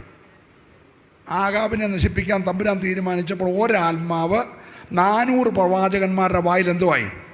അപ്പോൾ ഒരാത്മാവിന് 400 പേരുടെ വായിൽ കയറാനറിയാം. 6000 എണ്ണത്തിന് ഒരാളിൽ കയറാനും അറിയാം. ഈ 6000 കയറിയാലും അവനോട് തമ്പുരാൻ നേരത്തെ കൽപ്പിച്ചിരുന്നെന്ന് എഴുതിയേക്കുന്നത്. എപ്പോഴാണെന്നറിയാമോ? കാറ്റേ അടങ്ങ്, കടലെ ശാന്തമാകുന്നു പറഞ്ഞപ്പോൾ ഇവനോട് കൽപ്പിക്കുകയായിരുന്നു. മനസ്സിലായില്ലേ? ഇന്ന് പകൽക്കാലം അവൻ ഏത് രൂപത്തിൽ വെളിപ്പെട്ടാലും വെളിപ്പെടുന്നതിനെ ശാസിക്കാനുള്ള ദൈവിക അഭിഷേകം നമ്മുടെ മേലുണ്ട്. ഏറ്റെടുക്കുന്നവർ ദൈവത്തെ സ്തുതിക്കട്ടെ. ഹല്ലേലൂയ. Praise the Lord. ശവക്കല്ലറയിൽ കിടന്നുകൊണ്ട് അയ്യം വിളിച്ച് 6000 ഭൂതം ബാധിച്ചവനെ ശാസിക്കുമ്പോൾ പരിശുദ്ധാത്മാവ് ഒരു വാക്കെഴുതിയിട്ടുണ്ട്. അവനോട് പുറപ്പെട്ടു പോകാൻ യേശു നേരത്തെ കൽപ്പിച്ചിരുന്നു. എപ്പോഴാ കൽപ്പിച്ചെന്നറിയാമോ? പടകിളകി, കടലിളകി, തിരയിളകി, കാറ്റിളകി സമയത്ത് തമ്പുരാൻ എഴുന്നേറ്റ് കേട്ടോ. അവൻ എഴുന്നേറ്റാൽ ഇന്ന് പകൽക്കാലം അഴിയാത്ത ഒരു കെട്ടുമില്ല കേട്ടോ. അല്ല ഏത് മാരകമായ പൈശാചിക പോരാടെങ്കിലും അവൻ എഴുന്നേറ്റാൽ ആ കെട്ടഴിഞ്ഞിരിക്കും. വിശ്വസിക്കുന്നവർ മാത്രമേ ദൈവത്തെ ഇന്ന് പകൽക്കാലം സ്തുതിക്കാവുള്ളൂ. ഹല്ലേലൂയ. അപ്പൊ 6000 എണ്ണം ഒരുത്തനെ കയറിയാലും ഒരെണ്ണം 400 പേർക്കകത്ത് കയറിയാലും തമ്പുരാൻ ഒരുപോലെ ഉള്ളൂ. ഒറ്റ ശാസനം കഴി. പക്ഷേ യഹോവ ബാധിച്ചവൻ്റെ തലേ നീ എന്ത് ചെയ്യരുത്? പറഞ്ഞേ, കൈവെക്കാൻ പോകാൻ. അപ്പോൾ കൈവെക്കാനായിട്ട് അടുക്ക് വരുമ്പോൾ ആദ്യം വിവേചിക്കണം. ഇവൻ നയമാൻ്റെ പുറകെ പോയ കേസാണോ? എല്ലാവരും ഇവിടെയാണോ? മനസ്സിലാകുന്നുണ്ടോ? പിന്നെ പോയുള്ള പിശാചിനെല്ലാം കയറ്റിക്കൊണ്ട് വന്നും വെച്ച് പ്രാർത്ഥിക്കാനായിട്ട് ശല്യം ഉണ്ടായിക്കൊണ്ട് വരല്ല. ഇവിടെ സഭായവും കലക്കിടന്ന് നീ അലറിക്കൂവി ബഹളമൊന്നും വെക്കല്ല. മനസ്സിലാകുന്നുണ്ടോ? Price the Lord. ആത്മാവ് വിവേചിച്ച് ദൂത് പറഞ്ഞുകൊണ്ടിരിക്കുകയാണേ. ഞാനങ്ങോട്ട് ഇറങ്ങി വന്ന ആരുടെയും തലയിലൊന്നും കൈവെക്കുന്നില്ലെന്നുള്ളത്. ഇതെല്ലാം ആത്മാവ് ദൂത് പറയുകയാണ്. ഇന്ന് പകൽക്കാലം ഹല്ലേലൂയ. നീ വഴിയെ പോയ പയ്യാവേലി ഒന്നും മരിച്ചുകൊണ്ട് അങ്ങോട്ടോട്ട് വരല്ലേ. ഹല്ലേലൂയ. നയമാൻ അങ്ങ് പോട്ടെ, നീ എന്തിനാ അവൻ്റെ പുറകെ പോന്നു? സ്തോത്രം. നോക്കിയേ, പരിണിതഫലം കണ്ടോ? ഗേഹസിയുടെ കുടുംബത്തിൽ ഏത് മക്കളുണ്ടായാലും ഉണ്ടാകുന്ന പിള്ളേരെല്ലാം ആരായിട്ട് മാറി? ഹോ, എന്താ ഗേഹസിക്ക് കുഷ്ഠം വരാൻ കാരണം? ഒടുങ്ങാത്ത ദ്രവ്യാഗ്രഹം. പറഞ്ഞേ, ദ്രവ്യാഗ്രഹം സകലവിധ ദോഷത്തിനും. നല്ല ഹല്ലേലൂയ പറയണം. ഒരുത്തി കുടുംബത്തിൽ ശുശ്രൂഷയ്ക്കെതിരെ എഴുന്നേറ്റ് കുഷ്ഠരോഗിയായി. ഒരുത്തൻ ഭരണത്തിൻ്റെ വലിയ സ്വാധീനത്തിൽ നിഗളിച്ചു കുഷ്ഠരോഗിയായി. ഒരുത്തൻ ദ്രവ്യാഗ്രഹത്തിൻ്റെ പുറകെ പോയി കുഷ്ഠരോഗിയായി. ഇന്ന് പകൽക്കാലം ഏത് വിഷയത്തിൻ്റെ പേരിലാണോ നിന്റെ ജീവിതത്തിൻ്റെ മേൽ അലട്ടുന്ന പ്രശ്നം, അതിൻ്റെ മേൽ ഇന്ന് പകൽക്കാലം മനസ്സലിവുള്ള യേശുവിൻ്റെ കരം തൊട്ട് പിടിപ്പിപ്പാൻ യേശു മതിയായവനാ. ചേർന്ന് കരമടിച്ചൊരു നിമിഷം എല്ലാവരും ചേർന്ന് ദൈവത്തെ ആരാധിക്കട്ടെ. ഹല്ലേലൂയ.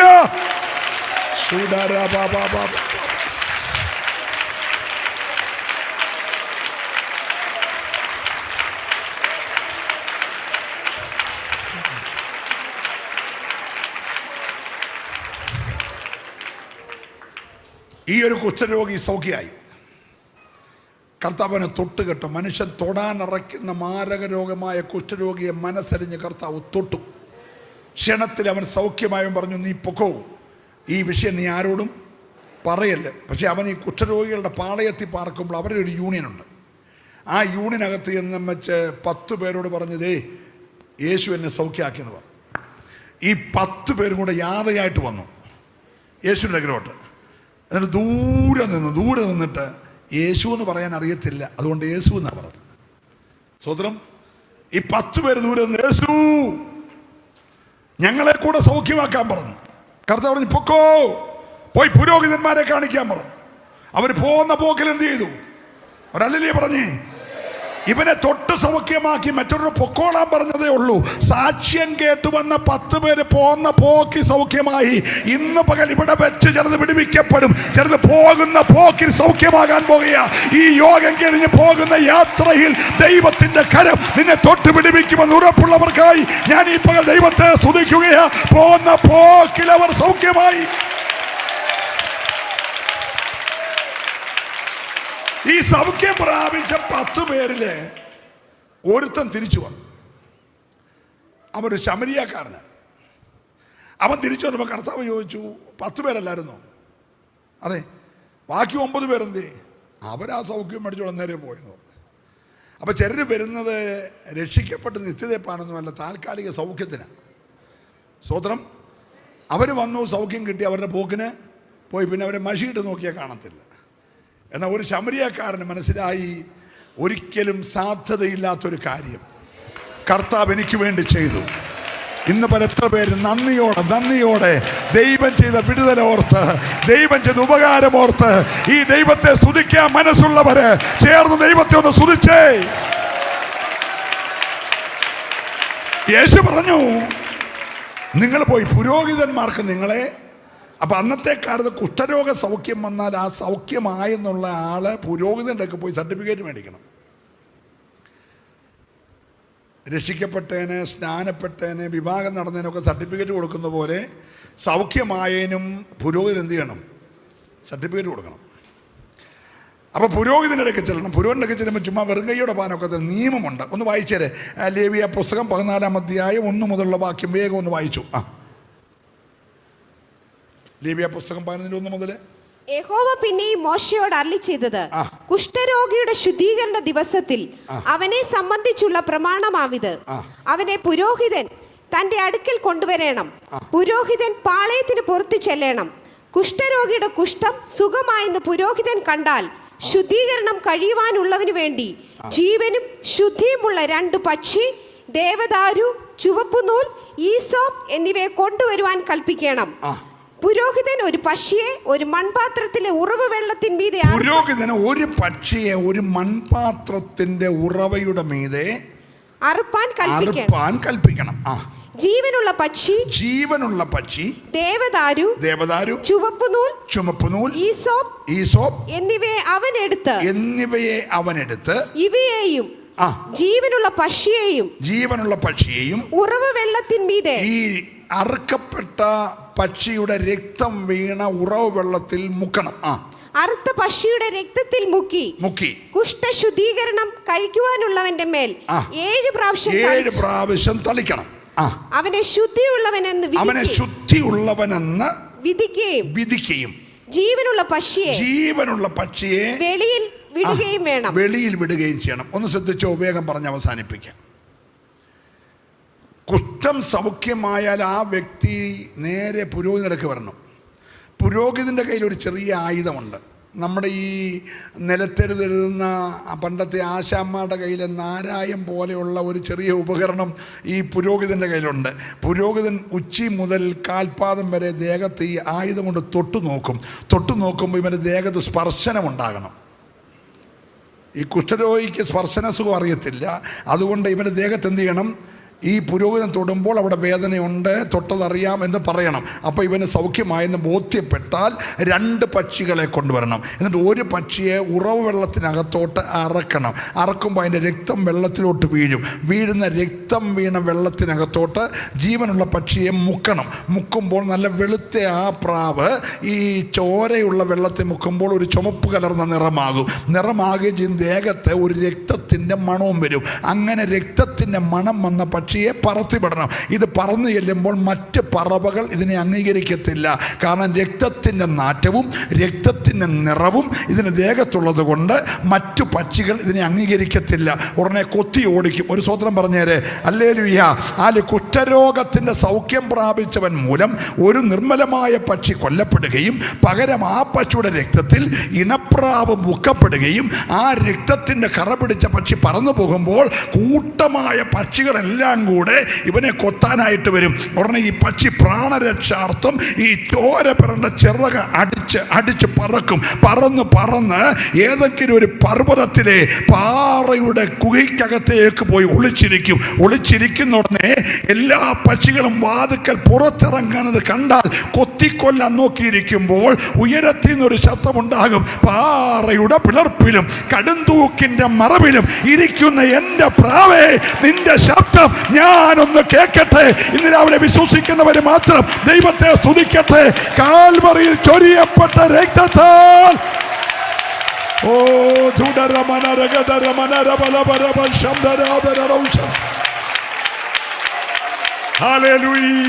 കൈ ഉയർത്തി നല്ലൊരു ഹല്ലേലൂയ പറഞ്ഞേ.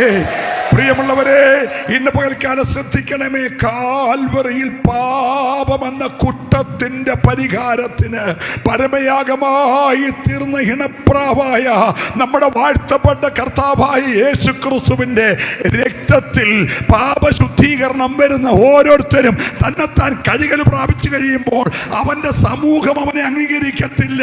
ആ സമൂഹം അവനെ ആട്ടിപ്പുറത്താക്കുമ്പോൾ നിന്നെ കരുതുന്ന ഒരു ദൈവമുണ്ട്, നിന്നെ സ്നേഹിക്കുന്ന ഒരു ദൈവമുണ്ട്. വിശ്വസിക്കുന്നവര് മാത്രം ഇന്ന് രാവിലെ ദൈവത്തെ പരമാർത്ഥതയോടെ ആരാധിക്കട്ടെ. അംഗീകരിക്കാൻ കഴിയുന്ന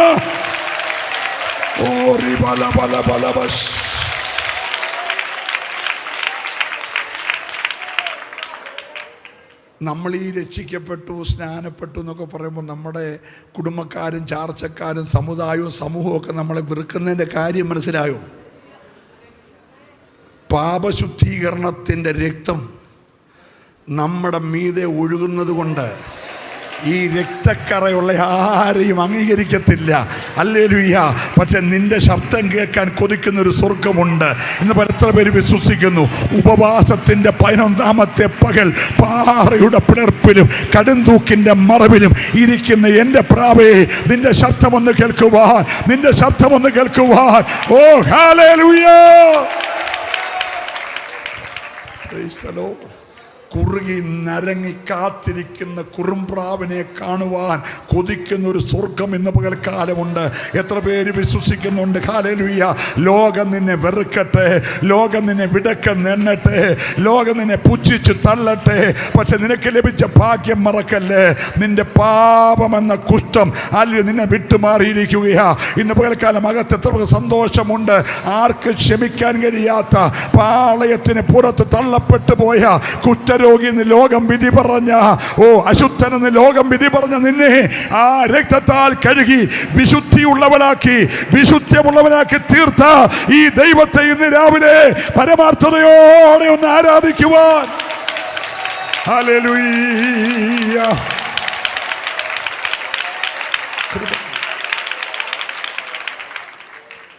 പ്രൈസ് ദി ലോർഡ്. നമുക്ക് ഉസിയാവിൻ്റെ കൂട്ട് അകത്തൊരു അഹങ്കാരത്തിൻ്റെ ചിന്ത വല്ലതും ഉണ്ടോ? മിരിയാമിൻ്റെ കൂട്ട് അകത്തളത്തിലിരുന്നുകൊണ്ട് ശുശ്രൂഷയ്ക്കെതിരെ പോരാടുന്ന ഒരു വ്യാപാരമുണ്ടോ? ഗേഹസിയെ പോലെ ദ്രവ്യാഗ്രഹത്തിൻ്റെ ഒരു ചിന്തയുണ്ടോ? Praise the Lord, praise the Lord. എത്ര പേർക്ക് ഇന്ന് രാവിലെ കാലം ഒന്ന് സമർപ്പിച്ച് പ്രാർത്ഥിക്കാൻ കഴിയും? ഉള്ളതുപോലെ അറിയുന്ന ദൈവം എവിടെയുണ്ട്?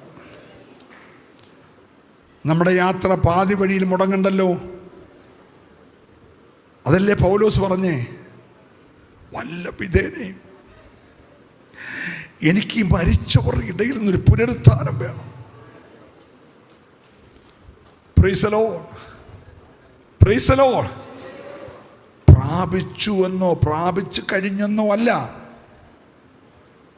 എനിക്കങ്ങനൊരു ധാരണയില്ല. എനിക്കും കൂടെ പ്രാപിക്കാമോ എന്ന് കരുതി. ഓ, ആ ഭക്തന്റെ വാക്കുകൾ എന്ത് ഭയങ്കരമാണ്. എനിക്ക് പ്രാപിച്ചെന്നല്ല, എനിക്കൂടെ പ്രാപിക്കാമോ എന്ന് കരുതി ഞാൻ ഈ പിൻപിലുള്ളതെല്ലാം മറന്നിട്ട് മുമ്പിലുള്ള ലാക്കിലേക്ക് ഓടുകയാ. ഇന്ന് രാവിലെ പ്രാപിക്കണമെന്ന് ആഗ്രഹിക്കുന്ന എത്ര പേരുണ്ട്? ഹല്ലേലൂയ. എനിക്കൂടെ പ്രാപിക്കണം, എനിക്കൂടെ പ്രാപിക്കണം. ഞങ്ങളുടെ പിതാക്കന്മാർ പിൻപറ്റിയ ഈ നല്ല രക്ഷയെ എനിക്കൂടെ പ്രാപിക്കണമെന്ന് ഉറപ്പുണ്ടെങ്കിൽ,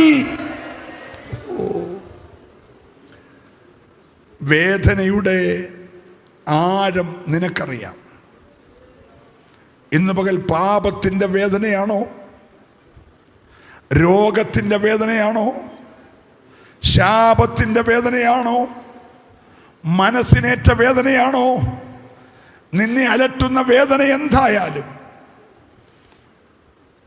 കുഷ്ഠരോഗിയുടെ ഒരു കുഴപ്പം ഞാൻ പറയാമേ. ഈ വിരൽ നോക്കി നിൽക്കുമ്പോൾ ഇങ്ങനെ മുറിഞ്ഞ് താഴെ വീണാലും മുറിഞ്ഞു പോയെന്ന് പുള്ളി അറിയത്തില്ല. കാരണം ആ മുറിയുന്ന വേദനയൊന്നും പുള്ളിക്ക് ഇല്ല. Price the Lord, praise the Lord. പക്ഷെ സൗഖ്യമായതിൻ്റെ ലക്ഷണം തൊടുന്നിടത്തെല്ലാം എന്തുണ്ട്? ഇന്ന് പകൽ ദൂത് കേൾക്കുമ്പോൾ നിൻ്റെ അകത്തൊരു വേദനയുണ്ടോ? വേദന ഉണ്ടെങ്കിൽ അർത്ഥം കുഷ്ഠം മാറിയെന്നാണ്. ഓ, ഞാൻ ദൈവത്തെ സ്തുതിക്കുകയാണ്. ദൈവശബ്ദം കേൾക്കുമ്പോൾ, ദൈവാലോചന കേൾക്കുമ്പോൾ, ദൈവവചനം കേൾക്കുമ്പോൾ അകത്തളത്തിൽ ശുദ്ധ മനസാക്ഷിയുടെ ഒരു വേദനയുണ്ടോ? ഓ, ദീപാരപര സൂമിനകത്തൂടെ, ലൈവിനകത്തൂടെ ഈ വചനം കേൾക്കുന്ന സ്നേഹിത, നിന്റെ കൂടാരത്തിനകത്തിരിക്കുമ്പോൾ ദൈവഹിതത്തിന് വിരുദ്ധമായി നീ എന്തെങ്കിലും പ്രവർത്തിച്ചിട്ടുണ്ടെങ്കിൽ ഈ 11ാമത്തെ പകൽ നിന്റെ മടങ്ങി വരവിന്റെ പകല്. ഓ, എല്ലാവരും അല്പനിമിഷം ദൈവത്തെ സ്തുതിച്ചാരാധിക്കട്ടെ. Hallelujah, hallelujah.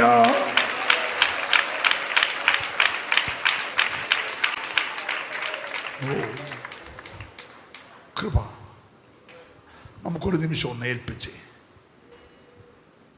ഒരു നിമിഷം ഒന്ന് കഴുകലിനായി സമർപ്പിച്ച്. Praise the Lord. ഇണയാകും കൂറു പ്രാവു പോൽ ഞരങ്ങുന്നു പ്രിയനെ ചേരുവാൻ. ഇണയാകും കൂറു പ്രാവു പോൽ ഞരങ്ങുന്നു പ്രിയനെ നാദ വരുവാൻ താമസമെങ്കിൽ നാദാ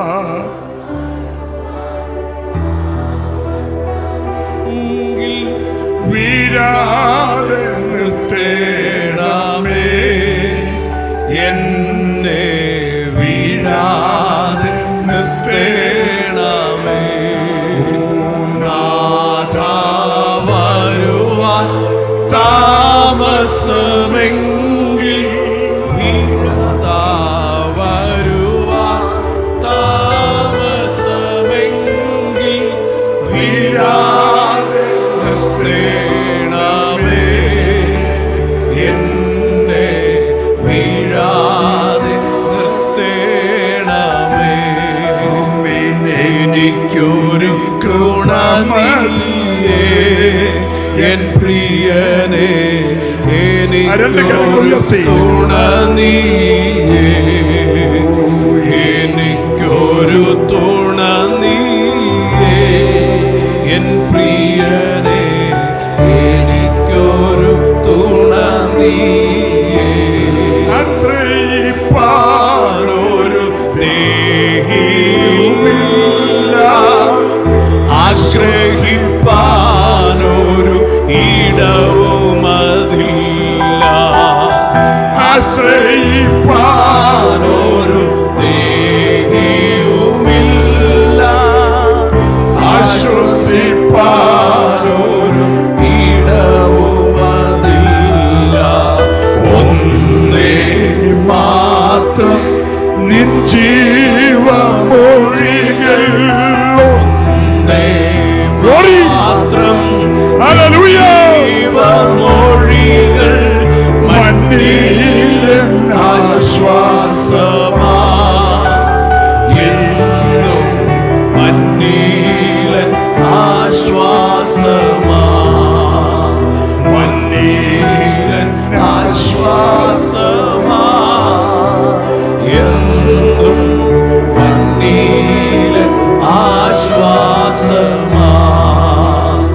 എനിക്കൊരു തുണ നീയേ എൻ പ്രിയനേ, എനിക്കൊരു തുണ നീയേ, എനിക്കൊരു തുണ നീയേ എൻ പ്രിയനേ, എനിക്കൊരു തുണ നീയേ.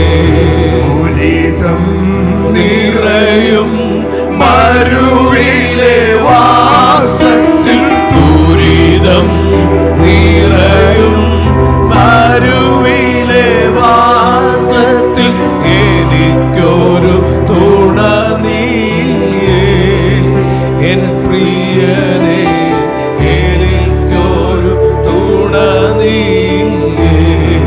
ഒരു നിമിഷം അക്കരങ്ങൾ ഉയർന്നിരിക്കട്ടെ. ഇന്ന് പകൽ പ്രാർത്ഥനാ മണ്ഡലം വിട്ട്, മലകളിൽ വിട്ട് അവനിറങ്ങി വന്നപ്പോൾ താഴ്വരയിൽ ഒരു കുറ്റരോഗി.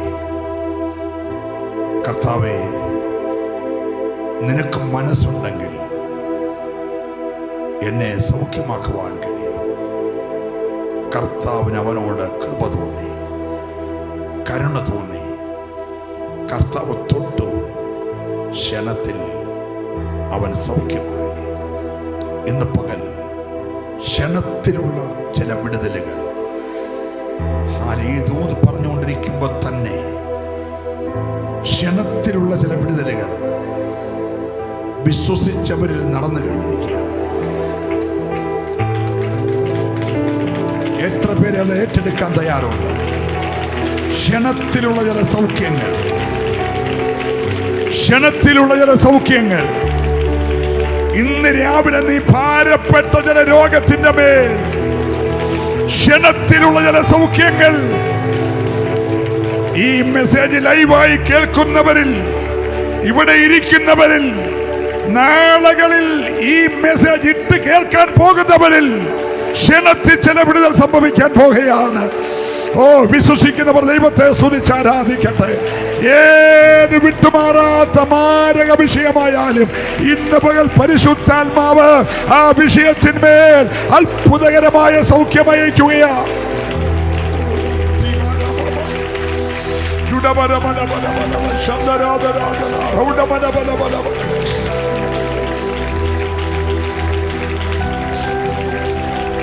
നിങ്ങൾക്ക് വേണ്ടി ഞാൻ പ്രാർത്ഥിക്കുന്നു.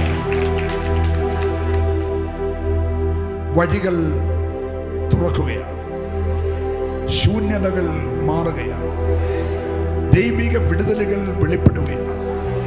വചനം അയച്ചവന്റെ കാര്യം സാധിച്ചുകൊണ്ടിരിക്കുകയാണ്. ഇന്ന് പകൽ ചില കാര്യങ്ങൾ വചനം സാധിച്ചുകൊണ്ടിരിക്കുകയാണ്. വിശ്വസിച്ച് പ്രാർത്ഥിച്ചാട്ട്.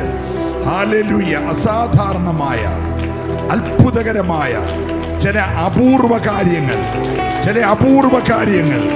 ഈ വചനത്തിന്റെ മുമ്പിൽ ദൈവം നിനക്ക് വേണ്ടി ചെയ്യുകയാണ്. അങ്ങനെ തന്നെ പരിശുദ്ധാത്മാവ് പറയുന്നു, ചില അപൂർവ കാര്യങ്ങൾ ദൈവം നിനക്ക് വേണ്ടി ചെയ്യുകയാ. ഹല്ലേലൂയ.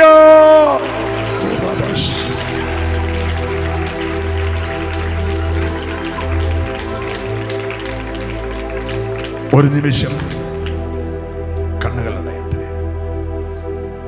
കർത്താവേ, എല്ലാത്തിൻ്റെയും പുറകിൽ ഒരു കാരണമുണ്ടല്ലോ.